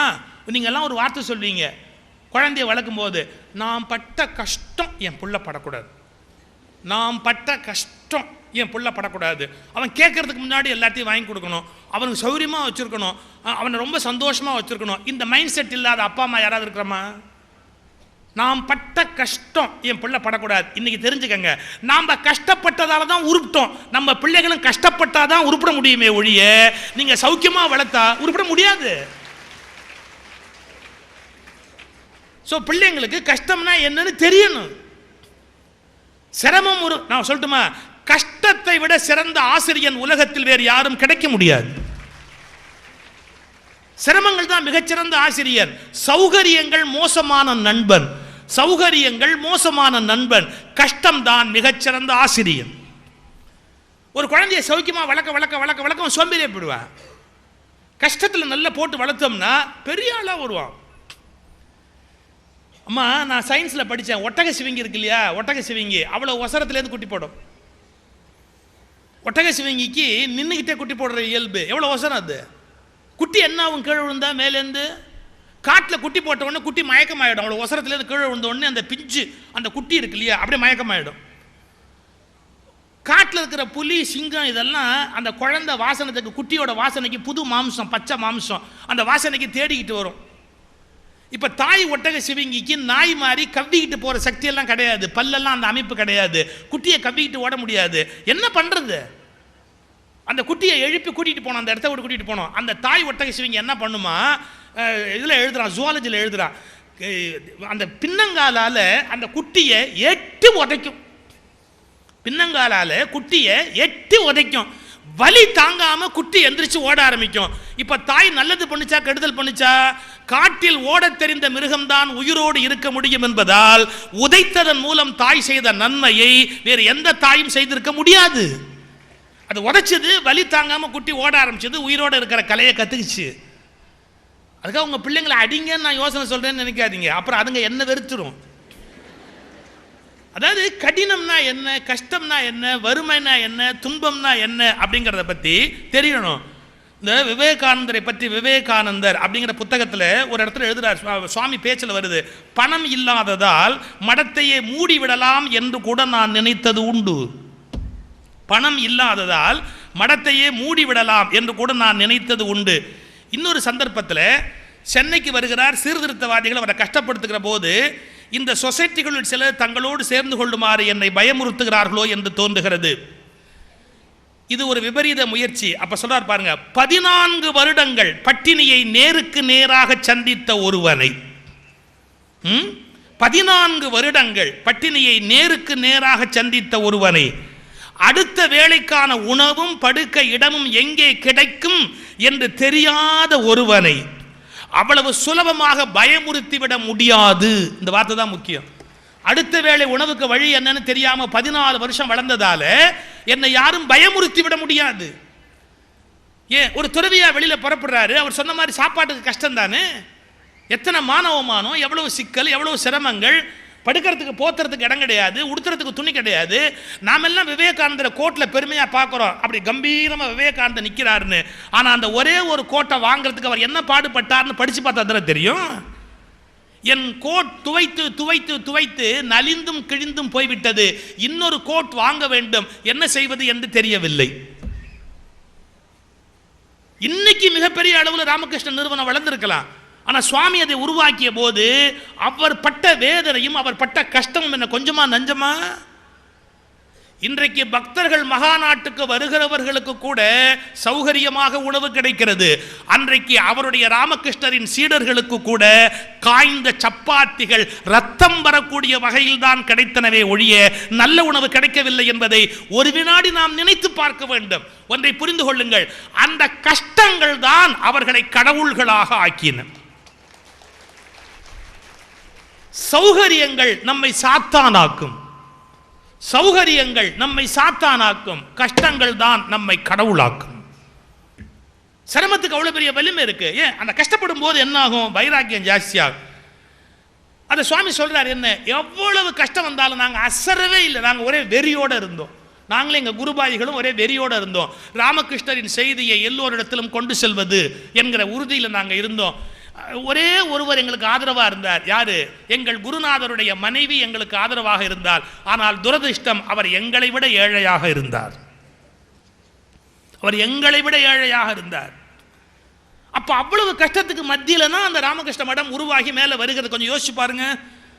இதை இன்னைக்கு இருக்கிற இளைஞர்கள் புரிஞ்சுக்கணும். அவன் என்ன நினைக்கிறான், காலேஜுக்கு வரும்போதே அப்ப அப்படியே வசதியாக அனுப்பணும், நமக்கு எல்லா வசதியோடையும் கொடுக்கணும் அப்படிங்கிற எண்ணத்தோட. சார் ஒரு கல்லூரியில் பேச போயிருந்தேன், ஒரு பையன் சொல்கிறான், என்னை செல்ஃப் ஃபினான்ஸ் காலேஜில் எங்கள் அப்பா சேர்த்துட்டாரு, ஆனால் நான் 2 பேண்ட்டு தான் கொடுத்துருக்கிறாரு, இந்த 2 பேண்ட்டோடு நான் போயிட்டு வரது எனக்கு அவமானமாக இருக்குது. என் கூட படிக்கிற பசங்கள்லாம் தினம் ஒரு பேண்ட் மாற்றி மாற்றி போடுறான், நான் இதே 2 பேண்ட் சட்டை எவ்வளோ நாள் திருப்பி போடுறது எனக்கு அவமானமாக இருக்குது, நான் இனிமேல் காலேஜுக்கு போக மாட்டேன் அப்படின்னு. நான் அந்த பையனை பார்த்து ஒரே ஒரு கேள்வி தான் கேட்டேன், ஏய் தம்பி, நீ காலேஜில் படிக்க வந்தியா நடிக்க வந்தியாடா? காலேஜில் படிக்க வந்தியா நடிக்க வந்தியாடா? நடிக்க வந்தவன் தான் ஒரு பாட்டுக்கு 10 தடவை பேண்ட் மாற்றுவான். படிக்க வந்தவன் ஒரே பேண்ட்டை 10 நாள் போட்டாலும் தப்பு இல்லை. நீ படித்து வெற்றி பெற்று கலைமகளுடைய புத்திரனாக இன்றைக்கு காட்சி அளித்தால் நாளை திருமகளின் புத்திரனாக நீ சம்பாதிக்க முடியும் என்பதை நினைவில் வைத்துக்கொள். ஒரு சைக்காலஜி எழுதுறான் சார், ஒரு சிங்கத்தை கெடுக்க வேண்டும் என்றால், உளையியல் எழுதுறான், ஒரு சிங்கத்தை கெடுக்க வேண்டும் என்றால் அதன் குகை வாசலில் நீ ஒரு ஆட்டை கொண்டு போய் 1 வாரம் கட்டி வை. ஒரு சிங்கத்தை கெடுக்கணும் அப்படின்னு நீங்கள் முடிவு பண்ணிட்டீங்கன்னா ஒன்றும் பண்ண வேணாம், அதோடைய குகை வாசலில் போய் ஒரு ஆட்டை கட்டி வச்சுட்டு வந்துருங்க. அது காலைல எழுந்துச்சு அப்படி வெளியே வரும்போது மார்னிங் பிரேக்ஃபாஸ்ட் ரெடியாக இருந்ததுன்னா 2 அடி வந்து அப்படியே ஒரு அடி அடித்து அந்த ஆட்டை தின்று திரும்ப உள்ள போய் படுத்துக்கும். இப்படி அடிக்கடி அதுக்கு கிடைச்சுன்னு வச்சுங்க, அதுக்கப்புறம் வேட்டையாடுற பழக்கமே போயிடும். வேட்டைக்காக ரொம்ப தூரம் சுற்றிக்கிட்டு வரணுங்கிற எண்ணமே அதுக்கு போயிடும். காட்டில் எப்படியாவது போய் சுற்றி போய் ஒன்று அடித்து சாப்பிட்டா தான் கிடைக்குங்கிறது போய் ஏன் இன்னைக்கு இங்கே ஆடு இல்லைன்னு கோபம் வரும். நான் சொல்கிறேன், தப்பாக நினைக்காதீங்க. எந்திரிச்ச உடனே பெட் காஃபி கொடுத்து 8 மணிக்கு மல்லிகைப்பூ இட்லி கொடுத்து உட்கார்ந்த இடத்துல உட்காத்தி வச்சே பிள்ளைக்கு சோறு கொடுத்து ஒரு சிங்கத்தை சோம்பேறி ஆக்குகிற வேலையை இன்றைக்கு பெற்றோர்கள் கூச்சம் இல்லாமல் செய்கிறார்கள். ஒரு சிங்கத்தை சோம்பேறியாக்குறாங்க.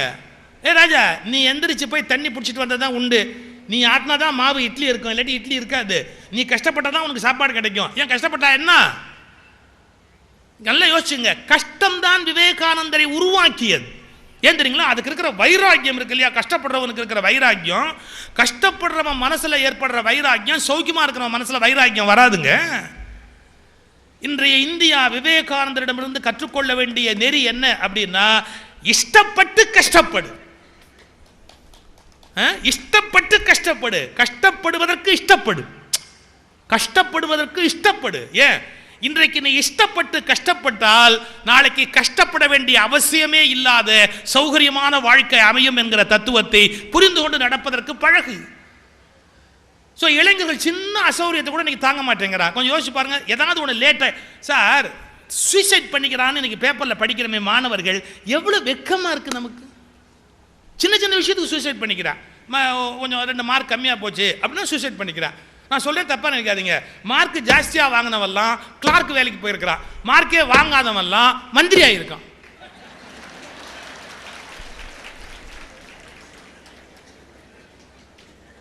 இதை விட ஒருத்தர் கவிதை எழுதுனா பாருங்க, கொன்னே போட்டான். ஒரு புது கவிதை எழுதியிருக்கிறான். என்ன தெரியுமா? செல்ஃப் ஃபினான்ஸ் காலேஜ் ஆரம்பித்த பல பேர் வெவ்வேறு வியாபாரம் பண்ணிக்கிட்டு இருந்து செல்ஃப் ஃபினான்ஸுக்கு வந்தவங்க. அதில் பாடம் நடத்துகிற வாத்தியாரெலாம் எம்ஏ பிஹெச்டி டாக்டரேட்லாம் வாங்கிட்டு 10,000 ரூபாய் சம்பளத்துக்கு பாடம் நடத்திக்கிட்டு இருக்கிறாங்களா. ஒரு 2 வரியில் கவிதை எழுதியிருந்தான். என்ன? படித்தவன் பாடம் நடத்துகிறான், படிக்காதவன் பள்ளிக்கூடம் நடத்துகிறான்.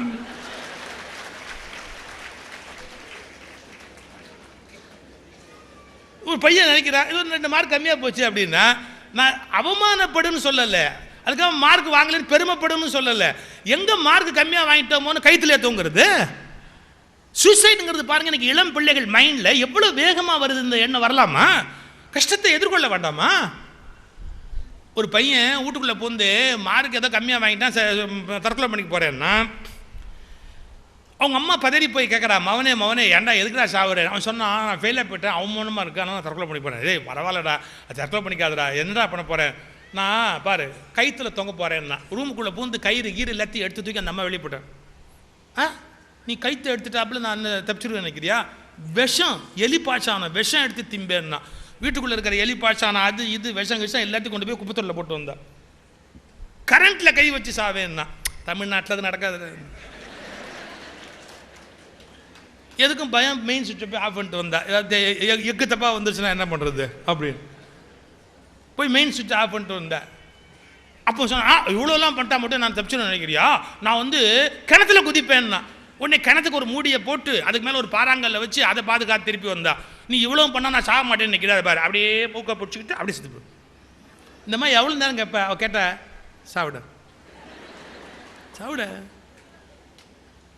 இன்னமா கடைசியாக விட்டுட்டியேன்னா, விட்டுட்டியே அப்படின்னா. நீ எப்படி இப்படி சாவேன்னு சொன்ன சொல்லு. அவன் சொன்னான் பாருங்க, விஷம் குடிச்சு சாவேன், கைத்தில் தொங்கி சாவேன், தண்ணியில் விழுந்து சாவேன், கரண்ட்டில் கை வச்சு சாவேன், இல்லை மூச்சை பிடிச்சி சாவேன். அந்த அம்மா சொன்னான், டேய் சாவறதுக்கே இத்தனை வழி இருக்கும்போது வாழறதுக்கு எவ்வளோ வழி இருக்குன்னு யோசிச்சு பார்க்கக்கூடாதா? உன் எனர்ஜியை முழுக்க சாவறதுலேயே செலவு பண்ணுறியே, அதை வாழ்றதுல செலவு பண்ணேன்னா எவ்வளோ வழி தெரியும்னா. இது இன்னைக்கு இளம் பிள்ளைகள் மனசில் பதியணுமா இல்லையா சார்? அமெரிக்காவுக்கு போகிறாரே சுவாமிஜி, அமெரிக்காவில் அவருக்கு எத்தனை பேர் தெரியும்? பொட்டியை தூக்கிக்கிட்டு அட்ரஸை தொலைச்சிட்டு அவர் நடந்த நட என்னன்னு நீங்கள் படித்து பார்த்தா தானே தெரியும். அட்ரஸ் போயிடுச்சு, பொட்டியை தூக்கிக்கிட்டு வெயிட்டு தூக்கிக்கிட்டு நடக்கணும். அங்கே யாரையுமே தெரியாது. எப்படி தெரியாத இடத்துல போய் நம்ம நின்று பேசி ஜெயிச்சு வெளியே வர நடக்கிற காரியமா? இப்போ எங்களுக்கெல்லாம் நாங்கள் வர்றோம்னு சொன்னால் எங்களுக்கு ஸ்டேஷனுக்கே ஆள் அனுப்புகிறாங்க, கவனிக்கிறாங்க, சௌக்கியமாக வந்துட்டு சௌக்கியமாக போயிடுறோம். அமெரிக்காவில் போய் இறங்குற போது அவரை கவனிக்கிறதுக்கு யார் இருந்தா? முன்ன பின்ன தெரியாத நாடு, முன்ன பின்ன தெரியாத மக்கள், முன்ன பின்ன தெரியாத சூழ்நிலை, உள்ள போய் பேசுறதுன்னு சொன்னா. இவ்வளவு சிரமங்களையும் எதிர்கொண்டு பேசியதால் தான் அந்த அமெரிக்க பேச்சு உலக வரலாற்றில் இடம் பிடித்தது என்பதை மறந்து விடாதீர்கள். கஷ்டங்கள் ஒருபோதும் கஷ்டங்கள் அல்ல. இந்த வாழ்க்கையை எப்படிப்பட்டது தெரியுமா? என்னன்னா போராட்டத்தை சந்தோஷமா ஏத்து ஜெயிச்சிட்டு மேல வரும். அவர் எழுதுறாரு, சப்பாத்திலையும் காஞ்ச சப்பாத்தியை கொடுப்பான் சொல்லிட்டு அவர் அடுத்த வார்த்தை சொல்றார், பிச்சைக்காரனுக்கு யார் நல்ல உணவு கொடுத்து விட போகிறார்கள்? அவங்களுக்கு சன்னியாசிகள் போய் கேட்கும்போது காஞ்சு போன சப்பாத்தியை கொடுப்பாங்களாம், பல்லில் கிடைச்சா ரத்தம் வருமா. பல்ல கடிச்சா ரத்தம் வரும். பிச்சைக்காரனுக்கு யார் நல்ல பொருளை கொடுப்பார்? ரொம்ப யோசிக்க வேண்டிய விஷயம். மனுஷ மனமே நல்லது இன்னொருத்தனுக்கு கொடுக்க வராது சார். பெண்களுக்கு ஒரு வீட்டுக்கு போனால் ஜாக்கெட் பிட் வச்சு கொடுப்பாங்க. ஆம்பளைக்கு ஒரு மரியாதை கிடையாது. ஒரு கர்ச்சீஃப் கொடுத்தா நாங்கள் என்ன வாங்க மாட்டேன் நான் சொன்னோம். ஒரு மரியாதைக்கு எங்களுக்கு தான் எவ்வளோ அசட்டு வழியுது, அதுக்காவது ஒரு கர்ச்சீஃப் கொடுக்கலாமா இல்லையா? கொடுக்க மாட்டேங்கிறாங்க. ஆனால் உங்களுக்கு பாருங்கள், போன உடனே வெத்தலை, பாக்கு, தேங்காய், பழம், அதில் ஒரு ரவிக்கை பிட்டு வேறு. ஆனால் அந்த ரவிக்கை பிட்டு இருக்கு பாருங்க, அதில் ஒரு ஆச்சரியம் உண்டு. என்ன, அதை தச்சதும் வரலாறே இல்லை. ஏன், அது அங்கேருந்து அடுத்த வீட்டுக்கு போவோம், அது அங்கேருந்து அடுத்த வீட்டுக்கு போவோம், அது அங்கேருந்து அடுத்த வீட்டுக்கு போவோம். அந்த ரவிக்கை பிட்டுக்கு பேரு VKR ரவிக்கை பிட். என்ன, வச்சு கொடுக்கிற ரவிக்கை, VKRன்னு பேரே ஒழிய அதை தச்சு போட்ட ரவிக்கையே கிடையாது. ஏன், அது நமக்கு நல்லா இல்லை அடுத்தவன்ட்ட கொடுத்துரு, நல்லா இல்லை அடுத்தவனை கொடுத்துரு, நல்லா இல்லை அடுத்தவனை கொடுத்துரு. இந்த உலகத்தில் நல்லதை யார் பிறருக்கு கொடுக்க போகிறார்கள்? சுவாமி கேட்ட கேள்வி எவ்வளோ அருமையான கேள்வி பாருங்க. நம்ம யோசிக்கணும். நல்லதை கொடுக்கறதுக்கு உலகத்துக்கு மனசு வராது. காஞ்சி போன சப்பாத்தியை பிச்சை பாத்திரத்தில் போடுறா சன்னியாசிக்கு. அவ்வளவு கஷ்டம், அவ்வளவு வறுமை. நாங்கள் பல நாள் பட்டினி கிடந்திருக்கிறோம். ஒரு இடத்துல எழுதுறாரு, பேசுறாரு, நான் பசி மயக்கத்தில் நடந்து களைத்து போய் விழுந்து விட்டேன். பசி மயக்கத்தில் நடந்து போய் களைத்து போய் விழுந்து விட்டேன். மழை பெய்திருக்கிறது, அந்த மழையில் நனைந்ததால் சுய நினைவு திரும்பியது. அந்த மழையில் நனைஞ்சதால சுயநினைவு திரும்பி எந்திரிச்சு அவங்களால மறுபடியும் பாடுபட முடிஞ்சிருக்கு. யோசிச்சு பாருங்க. அப்ப எவ்வளவு வறுமையில், எவ்வளவு துன்பத்தில், எவ்வளவு கஷ்டத்தில் ஒரு மிகப்பெரிய சாம்ராஜ்யத்தை ஸ்தாபித்தார். தம் ஆத்மசக்தியின் அடையாளமாக அவர் ஸ்தாபித்த இந்த ராமகிருஷ்ண மிஷன், இந்த ராமகிருஷ்ண மடம் என்பது மிகப்பெரிய அவருடைய துக்கத்திலும், துயரத்திலும், வேதனையிலும், கஷ்டத்திலும் விதையிடப்பட்டது என்பதை இன்றைக்கு நாம் நன்றியோடு நினைக்க வேண்டும். இன்றைய இளைஞர்கள் இதுபோல் கஷ்டப்பட்டால் 2020 இந்தியாவை வல்லரசாக ஆக்கி இந்த நாட்டின் கொடியை உயர்த்தி பிடிக்க முடியும். சுவாமி விவேகானந்தருடைய 150வது ஜெயந்தியில் நாம் எடுத்துக்கொள்ள வேண்டிய சபதம் 2020 இந்தியா மிக உயர்ந்த வல்லரசாக மாற வேண்டும். ஆனால் அதே நேரத்தில் சுவாமிகளுடைய வாழ்க்கையிலிருந்து கற்றுக்கொள்ள வேண்டிய விஷயம் இருக்கு. என்ன, நெறி தவறாமை. அவர் எழுதுறாரு, என் அத்தனை பலங்களுக்கும் எது காரணம் என்று நினைக்கிறீர்கள்? நான் ஒருபோதும் காமமான ஒரு எண்ணத்தை என் மனதில் புகுவதற்கு அனுமதித்ததில்லை. ஒரு எண்ணம் கூட, தவறான காமமான எண்ணம் என் மனசுல புகுந்ததே இல்லை. அது எனக்கு இவ்வளவு பெரிய வாழ்வையும் இவ்வளவு பெரிய உயர்வையும் தந்திருக்கிறது அப்படிங்கிறார். யோசிக்கணும். இன்னைக்கு பால் உணர்ச்சியாலும் விகாரமான சிந்தனைகளாலும் எவ்வளவு இளைஞர்கள் தடம் மாறி போகிறார்கள். தொலைக்காட்சிகள், சினிமா பெட்டிகள் எல்லாமே பால் உணர்ச்சியை தூண்டக்கூடியதானே. இன்றைக்கு டெல்லியில் நடந்த சம்பவமும் அதன் விளைவாக உயிரிழந்த அந்த பெண்ணினுடைய வரலாற்றையும் பார்க்கிற போது கொஞ்சம் யோசிச்சு பாருங்க. ஒரு பெண்ணிடத்தில் பலர் பலாத்காரமாக நடந்து கொண்டிருக்கிறார்கள் என்றால் மிருகங்களுக்கும் இவர்களுக்கும் என்ன வித்தியாசம் இருக்கிறது? மிருகங்கள் தானே. அப்ப அந்த மிருக உணர்வில் இருந்து இந்த சமூகத்தை மாற்றி அமைக்க வேண்டும் என்றால் காமத்தில் என் மனதில் ஒருபோதும் தவறு நடந்ததில்லை என்று சொல்லுகிறாரே. இந்த நாட்டில் இருக்கிற ஒவ்வொருவனுடைய வீட்டிலும் விவேகானந்தருடைய படம் இருக்க வேண்டும். ஒவ்வொருவர் மனதிலும் விவேகானந்தரின் பாடம் இருக்க வேண்டும். ஒவ்வொருவர் வீட்டு சுவற்றிலும் படம் இருக்க வேண்டும். ஒவ்வொருவர் நெஞ்சிலும் அவரது பாடம் இருக்க வேண்டும். ஏன் இன்னைக்கு இருக்கிற இளைஞன் ஏன் நாசமா போறான்னு யோசிச்சு பாருங்க. அவனுடைய லட்சிய புருஷனே யாருன்னு பார்த்தீங்கன்னா சினிமா கதாநாயகன். அல்ல எவனாவது ஒழுக்கம் உள்ளவனா? எவனாவது ஒழுக்கம் உள்ளவனா? ஒண்ணுமே கிடையாது. ஒழுக்கத்தை பத்தி நம்பிக்கையே கிடையாது. அவனை பெருசா வீட்டில் படம் மாட்டி வச்சிருக்கான். ஃபுல் சைஸ் ப்ளோ போட்டு வீட்டில் படம் மாட்டி வச்சிருக்கான். எப்படி உருப்பிடுவான்? அப்ப அந்த வீட்டில் யாருடைய படம் இருக்கணும்? சினிமா நடிகனுடைய படம் போய் சுவாமி விவேகானந்தருடைய படம் எந்த வீட்டிற்கு வருகிறதோ அந்த வீட்டில் ஞான விளக்கு எரிய போகிறது என்பது பொருள்.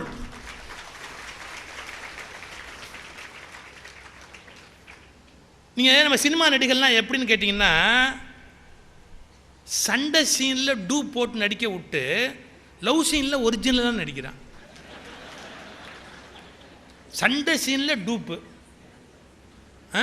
அதில் எனக்கு பெரிய வருத்தம் தெரியுங்களா? நிஜமாலுமே அவன் தான் சண்டை போடுறான், அவனை டூப்புங்கிறான். இவன் போடவே இல்லை, இவனை ஒரிஜினலுங்கிறான். டூப்பு தான் சண்டை போட்டு உதவாங்கிறான் சினிமாவில் இல்லை, அவனை டூப்புங்கிறான், இவனை ஒரிஜினலுங்கிறான். இவன் எங்க ஒரிஜினலாக இருக்கிறான்? மனசுல லட்சிய புருஷனா யார் இருக்கணும்? விவேகானந்தர் இருக்கணுமா இல்லையா? இளைஞர்களுக்கு நான் சொன்ன படம் மட்டும் இருந்தா போராது, பாடம் மனசுல இருக்கணும். என்ன பாடம்? வாழ்க்கையில் எத்தனை கஷ்டம் வந்தாலும் நேர்மையிலிருந்து மாறாத ஒரு பண்பு, ஒழுக்கத்திலிருந்து குறையாத ஒரு விழுமிய நிலை, அந்த கம்பீரத்திலிருந்து குறையாதது. அவர் சொல்றாரு, எதையும் நான் கேட்டு பெறுவதில்லை, ஒன்று வேணும் நான் கை நீட்டி கேட்கறதே இல்லை, வந்தால் பெற்றுக்கொள்வோமே ஒழிய எதையும் கை நீட்டி கேட்பது என் வழக்கம் இல்லை. இப்படிப்பட்ட விழுமியங்களோடு லட்சியங்களோடு வாழ்ந்து காட்டிய பெருமை. அப்புறம் இன்னைக்கு இருக்கிற இளைஞன் மனசில் பதிய வேண்டிய இன்னொரு மிகப்பெரிய விஷயம் துணிச்சல். துணிச்சல் வேணுமா இல்லையா எதையும் செய்யறதுக்கு? இந்த உலகத்தில் துணிவு இல்லாமல் இருந்தால் என்ன பண்ணுறது? நீங்கள் வாழ்க்கை வரலாறு எடுத்து சுவாமியோட வாழ்க்கை வரலாறு பாருங்கள். எத்தனை சந்தர்ப்பங்களில் ஆபத்து ஏற்படுகிற போது அவர் எவ்வளவு துணிவாக நடந்திருக்கிறாருங்கிறத பாருங்கள். இப்படி சொல்லட்டுமா, இந்த உலகத்தில் பயம் என்பது நோயை விட கொடுமையானது. பயம் என்பது நோயை விட கொடுமையானது. ராமகிருஷ்ண விஜயத்தில் தான் ஒரு கதை போட்டிருந்தாங்க. பிளேக் கிருமி இப்படி வான வழியாக போயிட்டு இருந்ததுதான். அப்போது தவம் பண்ணிக்கிட்டு இருக்க ஒரு முனிவர் நிறுத்தி, எங்கே போகிறீங்க அப்படின்னார். இந்த ஊரில் போய் நாங்கள் சில பேரை கொல்லணும், அதுக்காக போகிறோம். அந்த ஊர் ஜனங்கள்லாம், என் பக்தர், நீங்கள் ஏன் கொல்ல போகிறீங்க? உங்கள் பக்தராக இருக்கலாம், அதெல்லாம் இல்லை, கடவுள் விதி எழுதியிருக்காரு அவங்களுக்கு வந்து பிளேக்கில் சாகணும்னு, அதனால நாங்கள் போய் அவரை கொல்றதுக்காக போகிறோம். எவ்வளோ பேரை கொல்ல போகிறீங்க? அந்த பிளேக் கிருமி சொல்லிச்சு, ஒரு 5000 பேரை க்ளோஸ் பண்ணுற ஐடியா இருக்கணும். அந்த ஊர் ஜனத்தொகை 5 லட்சம். அந்த முனிவர் யோசிச்சார், 5000 பேருக்கு ஒரு ஆள் கூட மேலே கொல்லக்கூடாது, போங்க. கரெக்டாக 5000 தான், அதுக்கு மேலே ஒருத்தரை கொல்லக்கூடாது, போங்க.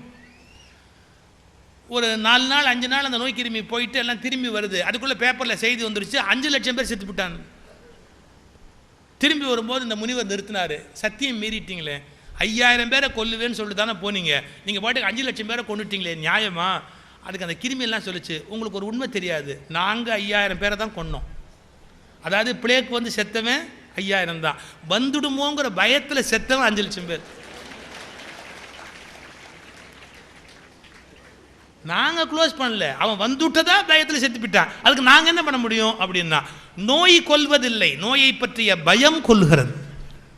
நான் சொல்லட்டுமா, ஆபத்துக்களை விட, இந்த வார்த்தையை குறிச்சுக்கங்க, வீட்டில் போய் யோசிங்க, ஆபத்துக்களை விட ஆபத்துக்களை பற்றிய கற்பனைகள் வெகு ஆபத்தானவை. ஆபத்துக்களை விட ஆபத்துக்களை பற்றிய கற்பனைகள் வெகு ஆபத்தானவை. இப்போ ராமாயணத்திலே பாருங்க, ராமனுக்கு ஒரு ஆபத்து வந்திருக்குமோ சீத்தை கற்பனை பண்ணினா, மான் பின்னால போனவருக்கு ஆபத்து பெரிய ஆபத்து அல்ல, ஆபத்தை பற்றிய கற்பனை வெகு பெரிய ஆபத்தில் முடிந்து விட்டது. இது இயற்கையுடைய தர்மம். எதுக்கு அஞ்சக்கூடாது? திருநாவுக்கரசர் சொல்றாரு, அஞ்சுவது யாதொன்றும் இல்லை, அஞ்ச வருவதும் இல்லைங்கிறாரு. இந்த துணிச்சலை பார்க்கணும். வெளிநாட்டில் சுவாமி வாக்கிங் போயிட்டு இருக்கிறாரு, குமாரி முல்லரோட போயிட்டு இருக்கிறாரு, ஒரு காளமாடு திடீர்னு துரத்துது. காளமாடு துரத்துற போது சுவாமி என்ன பண்றாரு, அவரோட கூட இன்னொருத்தர் வாக்கிங் வந்தவர் எங்கேயோ காணாம போயிட்டார். மாட்டு கண்ணிலையும் படல, மனுஷன் கண்ணிலையும் படல, எங்கேயோ ஓடி போயிட்டார், தப்பிச்சு ஓடி போயிட்டார். அந்த மாடு வந்ததில் இந்த பொண்ணு குமாரி முல்லர் மயங்கி கீழே விழுந்துட்டாங்க, வழிக்கு கீழே விழுந்துட்டாங்க. அந்த மாடு ரெடியாக நிற்கிது. 2 பேருக்கு நடுவில் போய் சுவாமி விவேகானந்தர் நிற்கிறார். 2 பேருக்கு நடுவில், மாட்டுக்கும் அந்த அம்மாவுக்கு நடுவில் போய் நின்று, அந்த மாடு என்ன நினச்சதோ தெரியல, விவேகானந்தரை பார்த்த உடனே பேசாமல் பதுங்கி அது பாட்டுக்கு பின்னாடி போக ஆரம்பிச்சு. எவ்வளவு துணிச்சல்! மாடு முட்டை வருதோங்கிற போது போய் நிற்கிறதுக்கு எவ்வளோ பெரிய துணிச்சல் வேணும். அது மாதிரி ஒரு முறை வாழ்க்கையே கம்ப்ளீட்டாக வேண்டான்னு முடிவோடு காட்டுக்குள்ளே போகிற போது புலி அவரை பார்த்து விட்டு திரும்பி போயிருந்திருக்கிறது. அவர் பேசுகிறார், நெருப்பு ஜுவாலை போன்ற கண்களை ஒரு வினாடி கண்டு நான் திகைத்து போனேன். நல்லது, புலிக்காவது நாம் உணவாகி விடுவோம் என்ற எண்ணத்தில் மௌனமாக இருந்தேன். புலி என்ன நினைத்ததோ தெரியவில்லை, கொஞ்சம் படுத்திருந்தது, பிறகு புறப்பட்டு போய்விட்டது. ஒன்றுமே பண்ணலையே. அப்போ இவ்வளவு தூரத்துக்கும் பயப்படாத தைரியமாக அவர் இருந்திருக்கிறார்னா, அந்த துணிச்சல், அந்த மிகப்பெரிய துணிச்சல். அவரும் ஒரு காலத்தில் பயந்து இருக்கிறார். காசி நகரத்தில் குரங்குகள் இருக்கிற தெருவில் பயந்து, திரும்பி நில்லு, அந்த குரங்கு ஒரு பார்வை பாரு அப்படின்ன உடனே திரும்பி ஒரு பார்வை பார்க்குறாரு, அது ஓடி போச்சு. இந்த உலகத்தில் எவ்வளவு சிக்கல், ஆபத்து, துயரம் எது வந்தாலும் தைரியமாக அதை சந்திக்கிற மனோதிடத்தை ஒருவன் வளர்த்து கொள்ள வேண்டும் என்று இன்றைய இளைஞனுக்கு சுவாமியின் வாழ்க்கை மிகப்பெரிய பாடத்தை காட்டிக் கொண்டிருக்கிறது. நான் தீபக் சோப்ரா அப்படிங்கிறவருடைய புத்தகத்தில் ஒரு இன்சிடென்ட் படித்தேன். அவர் வந்து மிகப்பெரிய மோட்டிவேட்டர் தீபக் சோப்ரா. அவர்கிட்ட ஒரு பேஷண்ட் வந்திருக்கிறான். வந்த பேஷண்ட்டுக்கு BUN, blood urea nitrogen, BUN எடுத்து பார்த்தா பயங்கரமாக இருக்கும், எக்கச்சக்கமான அளவு இருக்கும், ஏகப்பட்ட அளவு இருக்கும். அது இருந்தால் உயிரோடு இருக்கவே முடியாது, அவ்வளோ இருந்தால் உயிரோடு இருக்கவே முடியாது. அவர் கேட்குறாரு, எத்தனை வருஷமாக உங்களுக்கு இது எப்படி இருக்குது அப்படின்னு. அது ரொம்ப வருஷமாக இருக்குங்க. ரொம்ப வருஷம் தான், எவ்வளோ 20-25 வருஷமாக இருக்கும். அவர் மெடிக்கல் ஹிஸ்ட்ரியில் அப்படி பார்த்ததே கிடையாது. இது எப்படி உனக்கு முதல்ல கண்டுபிடிச்சாங்க? நான் மிலிட்ரியில் வேலை பார்த்தேங்க, அங்கே ஒரு பிளட் டெஸ்ட்டில் கண்டுபிடிச்சாங்க. அந்த மிலிட்ரி டாக்டர் ஒன்றே சொன்னார், இனிமேல் நீ உயிரோடு இருக்கிறது கஷ்டம், 2 வருஷம் இருந்தால் ஜாஸ்தி, அதனால் நான் ரிட்டையர்மெண்ட்டுக்கு எழுதி கொடுத்துட்றேன், நீ சர்வீஸ்லேயே ரிட்டையர்மெண்ட் வாங்கிட்டு போயிடு, வீட்டில் போய் சௌக்கியமாரு, 2 வருஷம் உயிரோடு இருந்தால் ஜாஸ்தின்னாரு. அப்புறம் 2 வருஷம் நான் கழித்து அவரை போய் எதுக்கும் பார்க்கலான்னு பார்த்தாங்க, அவர் போயிட்டார். அப்புறம் ஒரு 5 வருஷம் அதோடய இருந்தாங்க. எதுக்கும் ஒரு பயம் வந்து இன்னொரு டாக்டர் போய் பார்க்கலான்னு போய் பார்த்தேன். அவர் சொன்னார், ஒரு 6 மாதத்துக்கு மேலே இருக்க மாட்டேப்பா அப்படின்னாரு. சரி, நான் ஒரு 6 மாதம் கழிச்சு போகலன்னா சரி போய் அவரை பார்க்கலான்னா அவர் போயிட்டார். அப்புறம் ஒரு முடிவு பண்ணி இப்படி ஒவ்வொருத்தரையும் அனுப்புனா நமக்கு மரியாதையாக இருக்காதுங்கிற ஐடியாவில் நான் ரொம்ப வருஷம் சும்மாவே இருந்தேன். இப்போ என் பொண்ணு தான் உங்ககிட்ட கூப்பிட்டு வந்திருக்கிறாரு. அவர் உடனே முடிச்சுக்கிட்டார், நீ போவேன்னு நான் சொல்ல மாட்டேன், ஆனால் எனக்கு ஒன்று மட்டும் சொல்லு. இது பாருங்கள், ரொம்ப அருமையான விஷயம். எனக்கு ஒன்று மட்டும் சொல்லு. அக்கார்டிங் டு மெடிக்கல் ரெக்கார்ட் படி நீ உயிரோடு இருக்க முடியாது. But you are alive. இது எதுனாலே நான் தெரிஞ்சுக்க ஆசைப்படுறேன். Can you explain it? நீ எனக்கு புரிய வைக்க முடியுமா அப்படின்னு கேட்குறாரு. அவன் ஒரு பதில் சொன்னான் பாருங்க சார், பதில் என்ன அருமையான பதில் பாருங்க. அவன் என்ன சொல்கிறான், ஐயே எனக்கு என்னமோ இருக்குன்னு உங்களை மாதிரி டாக்டருங்க தான் பைத்தியக்காரத்தமாக சொல்லிக்கிட்டு இருக்கிறீங்க, எனக்கு ஒன்றுமே கிடையாது, நான் நம்புகிறேன், கரெக்டாக இருக்கிறேன் அப்படின்னு. உங்களை மாதிரி டாக்டருங்க தான் சும்மா என்னமோ சொல்லிட்டு இருக்கிறீங்க, பேப்பரை பார்த்துட்டு, எனக்கு அப்படி ஒன்றுமே கிடையாதுன்னு நினச்சிருக்கிறேன், சௌக்கியமாக இருக்கிறேன். அவர் கண்டுபிடிச்சார் பாருங்க, அது இருந்தால் கூட எனக்கு அப்படி இல்லை என்ற துணிவோடு இருக்கிறவனை அது எதுவும் செய்வதில்லை அப்படிங்கிறார். சார் சக்கரை கூட கொஞ்சம் கஷ்டமான வியாதி தான், எனக்கு சக்கரைன்னா டெய்லி ஜாஸ்தி ஆகிட்டே போடும். சாப்பாட்டில் கண்ட்ரோலாக இருக்கணும், வேணான்னு சொல்ல டயட்னா. ஆனால் விடிஞ்சு அழிச்ச உடனே எனக்கு இந்த சக்கரை எவ்வளோ இருக்குன்னு தெரியல, சக்கரை எவ்வளோ இருக்குன்னு தெரியலையான்னு அதேவா நினச்சிக்கிட்டே இருக்கிறது. நான் சொல்கிறது நுட்பமான விஷயம். இந்த கவலைப்படுவதும் பயம் கொள்வதும் மீண்டும் மீண்டும் நோயை ஜாஸ்தியாக்குமா இல்லையா? துணிச்சலாரு, சந்திச்சு பாரு, வாழ்க்கையை என்ன கெட்டு போச்சு. பல சந்தர்ப்பங்களில் ஆபத்து ஏற்படுகிற போது சுவாமி விவேகானந்தர் பாய்ந்து போய் கவனிக்கிறார் இல்லையா? இதை விட நீங்களும் நானும் கற்றுக்க வேண்டிய ஒரு மிகப்பெரிய விஷயம் இருக்கு. பெரியார் கடவுள் நம்பிக்கை இல்லாதவர் தான், ரொம்ப வருஷம் வாழ்ந்தார். கடவுள் நம்பிக்கை இருந்த ராஜாஜியும் அதே வருஷம் தான் வாழ்ந்தார். கடவுள் நம்பிக்கை இல்லாத பெரியாரும் அதே வருஷம் தான் வாழ்ந்தார். நான் சொல்கிற உண்மையை கொஞ்சம் கவனிங்க. கடவுள் நம்பிக்கை இல்லாத பெரியார் எவ்வளோ வருஷம் வாழ்ந்தாரோ அவ்வளோ வருஷம் தான் கடவுள் நம்பிக்கை உள்ள ராஜாஜியும் வாழ்ந்தார். அப்போ உயிரோடு வாழ்வதற்கும் கடவுள் நம்பிக்கைக்கும் பெருசாக சம்பந்தம் இருக்கிறதா தெரியல. ஆனால் பெரியார் ஆக்டிவாக இருந்தார். எப்படி இருந்தார் அப்படின்னா, ஒரே ஒரு விஷயத்தில் ஆக்டிவாக இருந்தார். என்ன? எது முடியலனாலும் தினம் ஜனங்க மத்தியில் போய் நிற்கணும், 4 நல்ல விஷயமாவது பேசணும், அந்த அந்த அந்த மக்களுக்கு ஏதாவது சொல்லணுங்கிற ஒரு வேகம் இருந்தது பாருங்க. அது அவரை நீண்ட காலத்துக்கு ஆயுஷோடு வச்சிருந்தது. நம்ம கற்றுக்கொள்ள வேண்டிய விஷயம், வாழுகிற வரை இந்த உலகத்தில் நல்லா வாழணும்னா உன் மைண்டில் ஒன்று என்ன இருக்கணும், என்ன? நீ எனக்காக வாழுகிறேன் என்ற எண்ணத்தோடு வாழ்வதை விட பிறர்க்காக வாழுகிறேன் என்ற எண்ணத்தோடு வாழத் தொடங்கினால் வாழ்க்கை சுவையுடையதாக மாறும். நீங்கள் நமக்காகவே வாழ்ந்து பாருங்களேன், வாழ்க்கை எவ்வளோ போர் அடிக்கும் தெரியுமா? இப்போ நமக்காகவே வாழணும்னு சொன்னால் நமக்கு ஒரு இட்லி வேணும், சாப்பாடு வேணும், கொஞ்சம் சேமிக்கிறதுக்கு வீடு வேணும், அப்புறம் வாழ்வதில் ஏதாவது ஆசை இருக்குமா?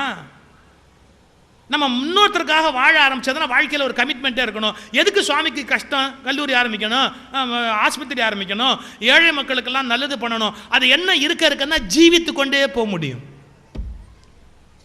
இந்த உலகத்தில் பல காரியங்கள் செய்யணுங்கிற எண்ணம் ஏன் இருந்தது? பிறருக்காக வாழணுங்கிற எண்ணம் தான் ஆரோக்கியமாக வச்சுருக்கும்.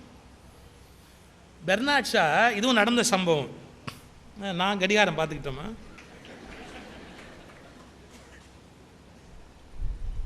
பெர்னாட் ஷா செஸ்ட் பெயின்னு படுத்திருக்கிறார்.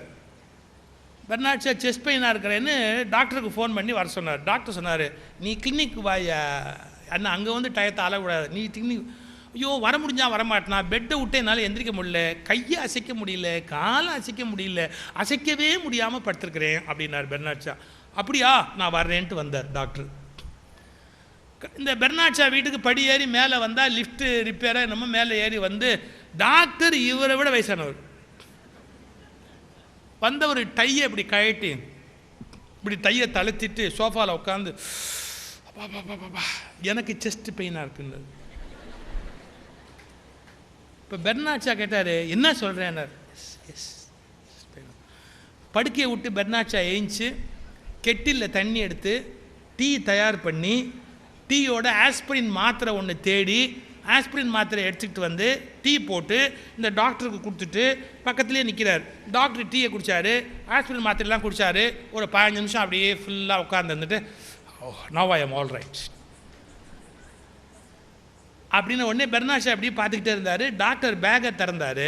பேக்கை திறந்து பேப்பர் எடுத்து இது பாருங்கள் 30 பவுண்ட்ஸ் அப்படின்னு பில்லு எழுதி பில்லை பெர்னாட் ஷா கையில் கிழிச்சு கொடுத்தாரு. 30 பவுண்ட்ஸ் அப்படின்னு பில்லு எழுதி கிழிச்சு கையில் கொடுத்தாரு. பெர்னாட் ஷா கேட்டார், விளையாடுறியா? நீ எனக்கு வைத்தியம் பண்ண வந்துட்டு கடைசியில் நீ உட்காந்துக்கிட்ட உனக்கு நான் வைத்தியம் பண்ணேன், நீ தான் எனக்கு காசு கொடுக்கணும், உனக்கு டீ போட்டு கொடுத்துருக்குறேன், நீ காசு கொடுக்கணும், அதை விட்டு 30 பவுண்ட்ஸ் கையில் காசு கொடுக்குறிய, என்ன நினச்சிக்கிட்டு இருக்கிற? அதுக்கு அந்த டாக்டர் சொன்னார், நோ, நீ என்ன கம்ப்ளைண்ட் என்கிட்ட ஃபோனில் சொன்ன? பெட்டை விட்டு எந்திரிக்க முடியலன்னு. எந்திரிச்சு நிற்கிற பற்றியா? கை காலை அசைக்க முடியலன்னு. டீ போட்ட பற்றியா? என்னால் ஒன்றுமே பண்ண முடியலன்னு. எவ்வளோ பண்ணிட்டு இப்போ சௌக்கியமாக உட்காந்துருக்குறேன். என்னை பொறுத்த வரைக்கும் என் பேஷண்ட்டை எந்திரிச்சு நடமாட வச்சுட்டேன். படுக்கையில் கிடந்த பேஷண்ட்டை எந்திரிச்சு நடமாட வச்சாச்சு, ட்ரீட்மெண்ட் முடிஞ்சு போச்சு. எனக்கு செஸ்ட் பெயினும் இல்லை, ஒன்றும் இல்லை, நீ கொடுத்த மாத்திரை நான் முழுங்கவே இல்லை, கீழே போட்டேன். ஐ ஆம் டோட்டலி ஆல் ரைட். அப்படி சொல்லிட்டு அவர் உண்மையை புரிய வச்சாரு. ஓன் செஸ்ட் பெயினை நீ நினச்சிக்கிட்டே இருக்கிற வரையில் உன்னால் ஒரு காரியம் பண்ண முடியாது. என்றைக்கு மற்றவர்கள் கஷ்டங்களை பற்றி நீ யோசிக்க தொடங்குகிறாயோ அன்றைக்கு தான் உன்னுடைய வலியும் வேதனையும் காணாமல் போகும். உண்மையிலேயே உடல் நலத்திலே சுவாமிகள் பட்ட துன்பங்கள் கொஞ்சம் நஞ்சம் அல்ல. பின்னால் அதை பதிவு பண்ணுகிறார், தான் எவ்வளவு துன்பப்பட்டோம் உடல் நலத்துக்குள்ளே. அதுக்கு மேலே அவரால் ஆக்டிவாக இருக்க முடிஞ்சது. எதனால் இருக்க முடிஞ்சது அப்படின்னா, இந்த மடத்தை நிறுவனம், குருதேவர் புகழ் பரவணும், லட்சக்கணக்கான மக்கள் வாழ்க்கையில் ஒளியேற்ற வேண்டும்னு, பிறருக்காக வாழ வேண்டும் என்ற எண்ணம் தான் அவரை அத்தனை பெரிய உயர்ந்த நிலைக்கு கூட்டி போனது. இன்னொன்று, பழைய விஷயங்களை மாடர்னாக அப்ளை பண்ணக்கூடிய அந்த ஞானத்தை வளர்த்தார் சுவாமி விவேகானந்தர். இப்போ பழைய காலத்தில் வேதாந்தின்னு சொன்னால் முதல்ல வேதாந்திக்கு என்ன? பஞ்சகஜம் கட்டணும், குடுமி வச்சுருக்கணும், ருத்ராட்சம் போட்டுக்கணும், இல்லை ஸ்படிக மாலை போட்டுக்கணும், யாரையும் தொடாத, நீ தொடாத, நீ தொடாத, நீ தொடாதன்னு நீ விலகு. ஜெயகாந்தன் ஒரு கதையில் எழுதினார், ஒத்திப்போ ஒத்திப்போ என்றே உலகத்தை விட்டு ஒதுங்கி போன அவர்னர். ஒத்திப்போ ஒத்திப்போ என்றே உலகத்தையே விட்டு ஒதுங்கி போன அவர் அப்படின்னு. எல்லாரையும் ஒத்திப்போ ஒத்திப்போன்னு எல்லாரையும் விட்டு ஒதுங்கி போய் ஒரு வேதாந்தி என்பவர் ஆச்சார சிலராக வாழ்ந்து சாகணும்னு. இதை ஒத்துக்கலையே சுவாமி. இதுக்கு வேதாந்தத்துக்கு சம்பந்தமே இல்லைன்ட்டாரு. அவர் யாரை வேதாந்திங்கிறார் தெரியுமா? பிரான்ஸுக்கு போறார். பிரான்ஸில் ஒரு பேங்க் திவால் ஆயிடுச்சு. இவர் சுற்றி பார்க்கறதுக்கு போகும்போது ஒரு குதிரை வண்டியை ஒருத்தர் எடுத்துக்கிட்டு வரான். அந்த குதிரை வண்டியில் போகிறார். அவன் சொல்கிறான், ஒரு 2 நிமிஷம் நான் இந்த இடத்துல ஒரு வேலையை முடிச்சுக்கிட்டுமா அப்படின்னு. இவர் அங்கே நிற்க சொல்லிவிட்டு அவன் போய் அந்த வேலையை முடிச்சுக்கிறான். அவன் உள்ளே போயிட்டு திரும்பி வரான். 2 குழந்தைங்க வருது. 2 குழந்தைய தட்டி கொடுத்து விடை பெற்றுக்கொண்டு ஏறுறான். இவர் கேட்குறாரு, இந்த குழந்தைங்களாம் பார்த்தா ரொம்ப வளமான குழந்தைங்களா தெரியுது, யார் உங்க அப்படின்னு. என்னோட குழந்தைங்க தான். இது ரொம்ப வசதியான ஆள் மாதிரி தோணுது, ஆனால் குதிரை வண்டி ஓட்டிக்கிட்டு இருக்கிறேன், என்ன சமாச்சாரம்? அப்போ அவன் சொல்கிறான், இந்த ஊரில் ஒரு பெரிய பேங்க் இருந்தது, அந்த பேங்க் திவாலா ஆச்சுன்னு தெரியுமா? நான் அந்த பேங்க்கோட சொந்தக்காரன். அது திவாலா ஆயிடுச்சு. ஆனால் திவாலா ஆயிடுச்சு சொல்லி நான் வருத்தப்பட்டு இருக்க முடியுமா? என் பொண்டாட்டி பிள்ளையை காப்பாற்ற வேண்டாமா? இது கொஞ்ச நாள் கஷ்டம்தான், மறுபடியும் நான் எடுத்து நிறுத்தி எல்லா கடனையும் அடைச்சு மேலே வந்துடுவேன்னு எனக்கு நம்பிக்கை இருக்குது. அது வரைக்கும் என் குழந்தைங்களை காப்பாற்றுறதுக்காக என்னோட வண்டியை இப்படி வாடகைக்கு ஓட்டி நான் சௌக்கியமாக வாழ்ந்துகிட்டு இருக்கிறேன். விவேகானந்தர் சொன்னார், இந்தியாவுக்கு வெளியில் ஒரு வேதாந்தியை இப்போது நான் பார்க்கிறேன். இந்தியாவுக்கு வெளியில் நான் ஒரு உண்மையான வேதாந்தியை இப்போது பார்க்கிறேன். ஏன்? என்ன நடக்கிறதோ அதை அப்படியே ஏற்றுக்கொண்டு அடுத்து செய்ய வேண்டியது என்ன என்று யோசிக்கிறான் பாருங்க. கர்மயோகியாக வாழ பழகிறான் பாருங்க. அவன் வேதாந்தி. அவன் பிரான்சிலும் பிறக்க முடியும், மாமிசம் சாப்பிடுகிறவனாகவும் இருக்க முடியும். வேதாந்தி என்பவன் ஆச்சார சீலனாக மட்டுமே இருக்க வேண்டும் என்ற ஆஷாட பூதி தனத்தை விவேகானந்தர் நம்பவில்லை. அவன் கர்மயோகியாக வாழுகிறானா இல்லையா என்கிற தத்துவத்தை தான் முன்வைக்கிறார் விவேகானந்தர். நம்ம அந்த ஐடியாலஜி, அந்த கருத்து, அதை தான் வாங்கிக்கணுமே ஒழிய அதனுடைய ரிச்சுவல்ஸை வாங்கக்கூடாது. ஸ்பிரிச்சுவலாக அது சரியா இருக்கான்னு பார்க்கணுமே ஒழிய ரிச்சுவல்ஸ் என்ன பெரிய விஷயம்? பல விஷயங்களை நம்மளுடைய மேல் உடம்பை தான் பார்த்தோம், ஆனால் உள்ளுக்குள்ள இருக்கிற தன்மை யாராவது பார்த்தோமா? அதே நேரத்தில் இந்த உலகத்தில் ஒரு உயர்ந்த துறவி, ஒரு உயர்ந்த தலைவர் எப்படி இருக்கணும்? என்ன தேவையில்லாமல் யாருக்கும் ஒரு கூழ கும்பிட போட வேண்டிய அவசியம் கிடையாது. துறவிக்கு வேந்தன் துரும்புனாரு சித்வானந்த சுவாமியை பற்றி. என்ன நெஞ்சுறுதி, என்ன நெஞ்சுறுதி அவர்களுக்கு. பராய்த்துறை மேவிய பரமபுருஷர் அந்த புத்தகத்தை படித்து நான் பல நாள் அழுதுகிட்டு இருந்திருக்கேன். நெஞ்சு உரம்னா அப்படி ஒரு உரம் பார்க்க முடியுமா? நேர்மை, ஒழுக்கம், பண்பு, வாழ்க்கை எல்லாம் எவ்வளோ மேன்மையான உரம். உள்பக்கம் கதவை தாப்பா போட்டுக்கல. ஏன் தாப்பா போட்டுக்கல? தாழ் போட்டுக்கொள்ள வேண்டிய அளவுக்கு துறவிக்கு என்ன ரகசியம் இருக்கிறது? யாராவது நினச்சி பார்க்க முடியுமா அந்த வார்த்தையை? எப்பேற்பட்ட ஒரு கம்பீரமான வாழ்க்கை சுவாமி சித்பானந்தாவுடைய வாழ்க்கை. அவங்க யாருக்கும் பணிய மாட்டாங்கன்னா கர்வத்தினால இல்லை. அந்த வார்த்தையை கவனிக்கணும். நீங்கள் சில விஷயத்தை நம்ம வெளியிலேருந்து பார்த்தா வேறு மாதிரி தெரியும், அது உள்ளே போய் பார்த்தா தான் அது வேறங்கிறது தெரியும். அவங்க சும்மா எல்லாரையும் பார்த்து கூழ கும்பிட்டு போட்டு காரியத்தை சாய்ச்சி இங்கே ஒன்று பேசி அங்கே ஒன்று பேசி இந்த வேலையில் வச்சுக்க மாட்டாங்க. சார், நான் ஒரு சாமியார்கிட்ட போயிருந்தேன், நடந்த விஷயம். எனக்கு லைஃப்பில் நிறைய பேரோட பழக்கம். உட்காந்துருக்கிறேன். அவர் ஆளுக்கு தகுந்த மாதிரி பேசுவார். அவர் ஒரு பாட்டுக்கு விளக்கம் எழுதியிருந்தார். அந்த கட்டுரையை ஒருத்தர்கிட்ட கொடுத்து படி அப்படின்னாரு. அவன் படிச்சுக்கிட்டே இருந்தான். அப்போது ரொம்ப பெரிய பணக்காரர் வரார். நீங்கள் அவர் எப்பேற்பட்ட ஆள் நீங்கள் தெரிஞ்சுக்கணும். அவர் இப்படி உட்காந்துருந்தவர் பின்னாடி கார் கதவை திறந்து யாரோ சாத்துறான். அவர் கேட்குறாரு, ஏய் மாருதியா பென்ஸாடா? என்ன காரில் சிஷ்யம் வர்றாங்கிற கணக்கு அதை பொறுத்து அவன் அந்தஸ்து இருக்கு இல்லையா? மாருதியா பென்ஸாடா? பென்ஸா அவன் வரானா? வருஷம் வந்த உடனே ஒரு கட்டுரை எழுதியிருக்கிறேன், நீ படிச்சுப்பார் அப்படின்னு அவனை கையில் கொடுக்குறாரு. அவர் படிக்கிறார், அந்த கட்டுரை எடுத்து படிக்கிறார். எப்படி இருக்குது கட்டுரை? பிரமாதமாக இருக்கு சாமி அப்படின்னா. நீ சொல்லிட்டா தமிழ்நாடே சொன்ன மாதிரி பிரமாதம், நீ சொல்லிட்டா முடிஞ்சு போச்சதுக்கு மேலே ஒன்று அப்பீல் இருக்கா அப்படின்னாரு. கொடுத்துட்டார். இதை கொடுக்கும்போது இவரை பாராட்டி அதை பேசும்போது இன்னொரு பணக்காரர் அங்கே உட்காந்துருந்தார். அவர் முகம் வாடி போச்சு. இதில் பெரிய வேடிக்கை என்னென்னா, இவரை விட அவர் பணக்காரர். இப்போ அந்த சிஷ்யனுடைய முகத்தை வாட விட்டார் இவர். ஆனால் எவ்வளோ கிளவரான சாமியார் பாருங்க. இவரை அனுப்பிச்சிட்டு இப்படி திரும்பி பார்த்தார். இவர் முகம் வாடின உடனே டக்குன்னு சொன்னார், என்ன அவனை பாராட்டிவிட்டேன்னு உனக்கு வருத்தமா? நீ பாராட்டிட்டா எல்லாமே தமிழ்நாடே பாராட்டின மாதிரின்னு நான் சொன்னது உனக்கு வருத்தமோ அப்படின்ட்டு அடிச்சார் பாருங்க. அவன் ஒரு மக்கு. அவனுக்கு புரிஞ்சுட்டா தமிழ்நாட்டில் எல்லாருக்கும் புரிஞ்ச மாதிரி. ஒரு செகண்டில் அவன் போன உடனே அவனை பற்றி குறைவாக காமிட்டு அடிக்கிறார். நான் பார்த்துக்கிட்டே உட்காந்துருக்கிறேன். இன்றைக்கி உலகத்தில் பல பேர் எப்படின்னா, ஏதோ ஒரு பணக்காரன் வந்தால் எப்படி கோழி அமுக்கிற மாதிரி அமுக்கலாம் அப்படிங்கிற ஐடியாவோட உட்காந்துருப்பாங்க. ராக்ஃபெல்லர் வந்துட்டு போகிறாரு, லட்சியமே பண்ணலையே. ராக்ஃபெல்லர் வந்துட்டு போகிறார், லட்சியமே பண்ணலையே. ஏன்? அவர் ஒரு சோகத்தில் இருக்கிறார், டிப்ரெஸ்டு மூடில் இருக்கிறார். ஒரே வார்த்தை சுவாமி சொல்கிறார், முதல்ல பணத்தை கொடுத்து பழகு, தானம் பண்ணிப்பார். நோயில் இருக்கிறேன், கஷ்டப்படுறேன், தானம் பண்ணி சரியாப்படும், கொடுத்து பழகு அப்படின்னார். இது பெரிய உண்மை சார். திருவள்ளுவர் எழுதுறார் பாருங்க, ஈத்துவக்கும் இன்பம் அறியார்கொள், ஈத்து உவக்கும் இன்பம் அறியார்கொள், தம் கைப்பொருள் வைத்திழக்கும் வன்கண் அவர்னு எழுதுறார். கொடுக்கறதுல ஒரு பெரிய சந்தோஷம் இருக்கு சார். ஈத்து உவக்கும் இன்பம் திருவள்ளுவர் எழுதுறார். அதை விவேகானந்தர் ராக்ஃபெல்லர் கற்றுக் கொடுக்குறார். சேரிட்டி பண்ணு, கொடுத்து பாரு, அதோட சந்தோஷம் என்னன்னு தெரியும். ஒரு பணக்காரர் சார், யாருக்கும் எதுவும் கொடுக்க மாட்டார். மகா கஞ்சனாக இருந்தார், கொடுக்க மாட்டார் அவர். ஒரு ஊரில் நல்ல காரியம் பண்ணணும்னு நேராக அவர்கிட்ட போனால், நீங்கள் ஒரு 2 லட்சம் ரூபாய் செக்கு போட்டு கொடுங்க. 2 லட்சம் நானா? அந்த கமிட்டிக்காரங்க சொன்னாங்க, பணம் கொடுக்க வேண்டாம், செக்கு கொடுங்க. மாற்றவே மாட்டோம். இதை கொண்டு போய் ஊரில் காமிச்சா நீங்களே 2 லட்சம் கொடுத்துட்டீங்கன்னா அவன் 3 லட்சம் 4 லட்சம் 5 லட்சம்லாம் கொடுப்பாங்க. நாங்கள் எல்லாம் முடிச்சுடுவோம், காரியத்தை முடிச்சுடுவோம். அப்புறம் செக்கை கொண்டாந்து அப்படியே கொடுத்துட்றோம். அப்போ இந்த ஆள் சொன்னால் பாருங்கள், ஒரு செக்கு லீஃபு வேஸ்ட்டாக போகுமே, ஒரு செக்கு வேஸ்ட்டாக போகும் அப்படின்னா, அப்புறம் அதுக்கு வேணால் காசு ஒரு 2 பைசாவோ 3 பைசாவோ நாங்கள் கொடுத்துட்றோம், விட்டுருங்களேன் அப்படின்னா கிழிச்சு கொடுத்துட்டார். 2 லட்சம் போட்டு செக் கொடுத்துட்டார். இதை கொண்டு போய் காமிச்ச உடனே அந்த ஊரில் இருக்க அத்தனை பேர் ஷாக் ஆகிட்டான். அவர் 2 லட்சம் கொடுத்தாரா, அவரே 2 லட்சம் கொடுத்தா அப்படின்னு அவங்கெல்லாம். இவர் நல்ல கம்பன் கழுத்துலாம், ஐயா நல்லா செய்கிறவர், எனக்கு நல்லா தெரியும், கம்பன் கழுத்துலாம் கொடுக்குறவர். அவரால் தான் அந்த ஊரில் கம்பன் கழுத்துலாம் சிறப்பாக நடந்துக்கிட்டு இருக்கு. நிறைய நல்ல காரியங்கள் நிறைய உதவி செய்வார். அந்த ஊரில் இருக்கிற பெரியவங்களாம் பார்த்தாங்க, எல்லாரும் கொடுக்க ஆரம்பித்தாங்க. அப்படியே 3 லட்சம் 5 லட்சம் 10 லட்சம் நல்லா வசூலாகிடுச்சு பாருங்க. கொடுத்தது பெருசு இல்லை, எல்லாரும் இவருக்கு ஃபோன் பண்ணி நீங்கள் 2 லட்சம் கொடுத்தீங்கன்னு பார்த்தோம் பாருங்க, அசந்து போய்ட்டோம், அசந்து நீங்களே 2 லட்ச ரூபா கொடுத்தீங்க பாருங்க. இப்போ எல்லாம் முடிஞ்சு போச்சு. திரும்பி எல்லாம் முடிஞ்ச உடனே செக்கை கொண்டாந்து திருப்பி கொடுத்தாங்க. இப்படி யோசிச்சார். நான் கூட முதல்ல வேணான்னு தான் யோசித்தேன். ஆனால் எல்லாரும் ஃபோன் பண்ணி பேசினதுக்கப்புறம் பார்த்த உடனே கொடுக்கறதுலேயும் ஒரு கிக்கு இருக்குதுன்னு தெரிஞ்சு வச்சு, இருக்கட்டும் நீங்களே வச்சுங்க, நாலு செலவு பண்ணுங்க. இதை திருவள்ளுவர் எங்கே இதை பிடிச்சாரோ தெரில, ஈத்து உவக்கும் இன்பம். அடுத்த வார்த்தை அதை விட அழகுங்க திருக்குறளில், வைத்து இழக்கும் வன்கண் அவர்ங்கிறார். நான் கேட்கட்டும், இவ்வளோ பெரிய சபையில் வச்சிருந்தா இழக்க முடியுமா? இழந்தா வச்சிருக்க முடியுமா? திருவள்ளுவர் உளறிட்டாரு. திருவள்ளுவர் உளறிட்டாரு. வைத்து இழக்கும் வன்கண் அவர்ங்கிறார். நல்ல கவனிங்க, என்கிட்ட 100 ரூபாய் வைத்திருந்தா நான் இழந்தேனா? நான் இழந்துட்டா நான் வச்சிருக்கிறேன்னா? திருவள்ளுவர் எழுதுறாரு, வைத்து இழக்கும் வன்கணவர்னு எழுதுறாரு. எப்படிடா புரிஞ்சுக்கிறதுன்னா, இந்த திருக்குறளை புரிஞ்சுக்கிறதுக்கு வேற ஒரு பாட்டு படிக்கணும். நாலடியாரில் ஒரு குறிப்பு வருது.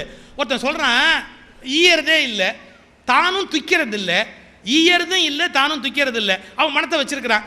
அந்த படத்தை என்னது என்னது என்னதுங்கிறான். இது என்னது, இது என்னது, இது என்னதுன்னு. இந்த புலவர் சொல்றாரு, அவன் எனது எனது என யான் எனது எனது என்பேன்.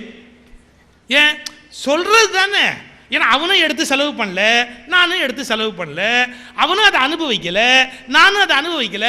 என்னதுன்னு அவன் சொல்றான், நானும் சொல்றேன். என்னது என்னதுன்னு நானும் சொல்றேன். எவன் என்ன கேட்க முடியும்? எனது எனதுன்னு சொல்றது அவனுக்கு ரைட் இருக்குன்னா நானும் சொல்லாம இல்லையா? சொல்ற விஷயத்தில் அவனும் தானே ஈக்குவல் தானே. அப்ப என்ன தெரியுமா அர்த்தம்? வைத்து இழக்கும் என்ன அர்த்தம்? அனுபவிக்காததால் அவர்கள் இழந்து விட்டார்கள், ஆனால் வைத்தும் இருக்கிறார்கள். அனுபவம் இன்மையினாலே அது இழந்ததாகவும் ஆயிற்று. எனவே வைத்து இழக்கும் என்ற புதிய சொல்லை திருவள்ளுவர் உருவாக்கி காட்டுகிறார். அதுக்கு முன்னாடி கிடையாது. வச்சவன் இழக்க முடியாது, இழந்தவன் வச்சிருக்க முடியாது. அந்த மனோநிலையை படம் முடிக்கிறார். இதுக்கு அப்படியே எக்ஸாம்பிள் ராக்ஃபெல்லர். ராக்ஃபெல்லர் அது மாதிரி இருக்கிறாரு, கொடுக்கல யாருக்கும்.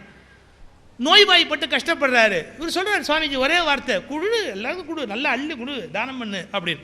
உடனே போனால் சேரிட்டி எல்லாம் பண்ணார், டீடெல்லாம் எழுதினார். அவருக்கு மனசு சந்தோஷமாயிடுச்சு. இந்த டிப்ரெஸ்டு மூட்லேருந்து வெளியே வந்துட்டார். சந்தோஷமாக வெளியே வந்து ஒரு நாள் மறுபடியும் சுவாமிஜியை பார்த்து, நீங்கள் சொன்னபடியே நான் எல்லாருக்கும் கொடுத்துட்டேன் அப்படின்னார். அப்படியா? அவ்வளோதான், முடிஞ்சு போச்சு. அப்படியா? அவன் பேசிக்கலாக அமெரிக்கனுக்கு எது சொன்னாலும் தேங்க்யூ சொல்லணும். எது சொன்னாலும் கத்தியால் குத்துனா கூட தேங்க்யூ சொல்லிட்டு குத்தணும். அவன் தேங்க்யூ எதிர்பார்ப்பான். அவர் கேட்குறாரு, நீங்கள் சொன்னபடி நான் சேரிட்டி பண்ணிட்டேனே, அதுக்கு நீங்கள் எனக்கு ஏன் தேங்க்யூன்னு சொல்லலை, தேங்க்ஸ் சொல்ல வேண்டாமான்னார். இதுக்கு ஒரு பதில் சொல்கிறார் பாருங்க விவேகானந்தர். அப்படி பார்த்தா நீ தான் எனக்கு தேங்க்யூ சொல்லணும். ஏன்? எவ்வளவோ கஷ்டத்தில் இருந்த, அதுலேருந்து இப்போ வெளியில் வந்துட்டல்ல, கஷ்டத்துலேருந்து உன்னை மீட்டதுக்காக நீ தான் எனக்கு தேங்க்யூ பண்ணுமே ஒழிய நான் உனக்கு நன்றி சொல்ல வேண்டிய அவசியமே இல்லையே. நான் உனக்கு நன்றின்னு சொல்ல வேண்டிய அவசியமே இல்லையே. ஏன்?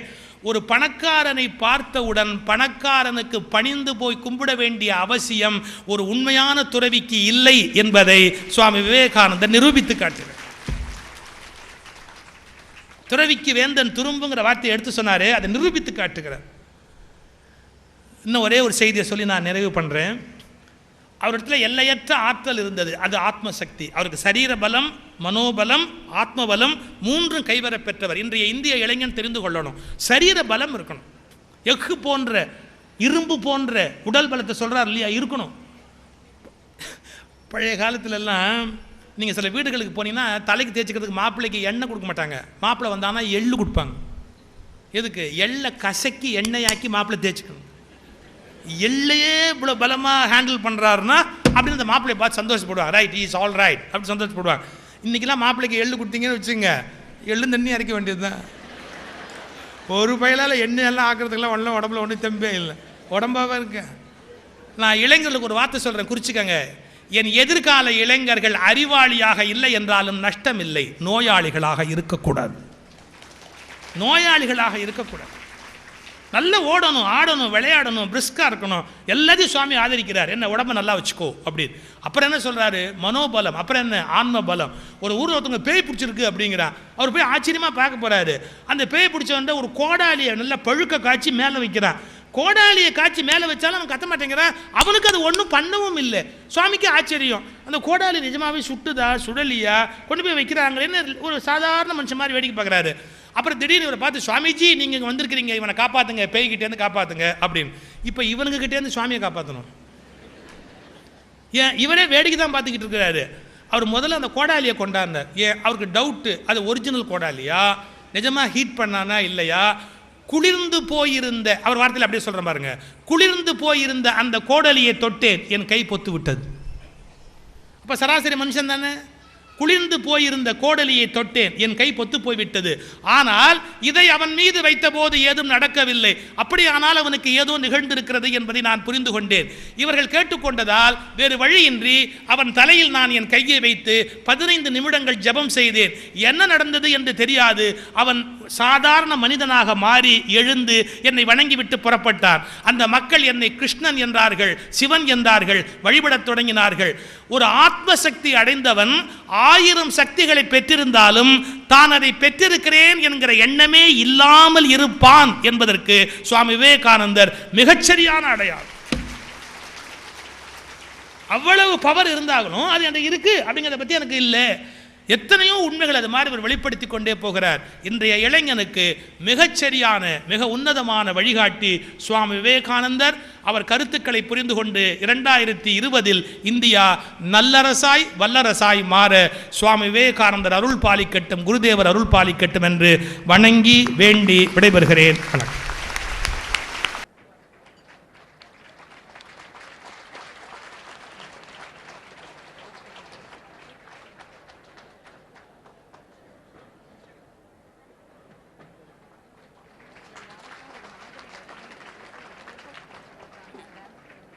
நன்றி சுவாமிஜி.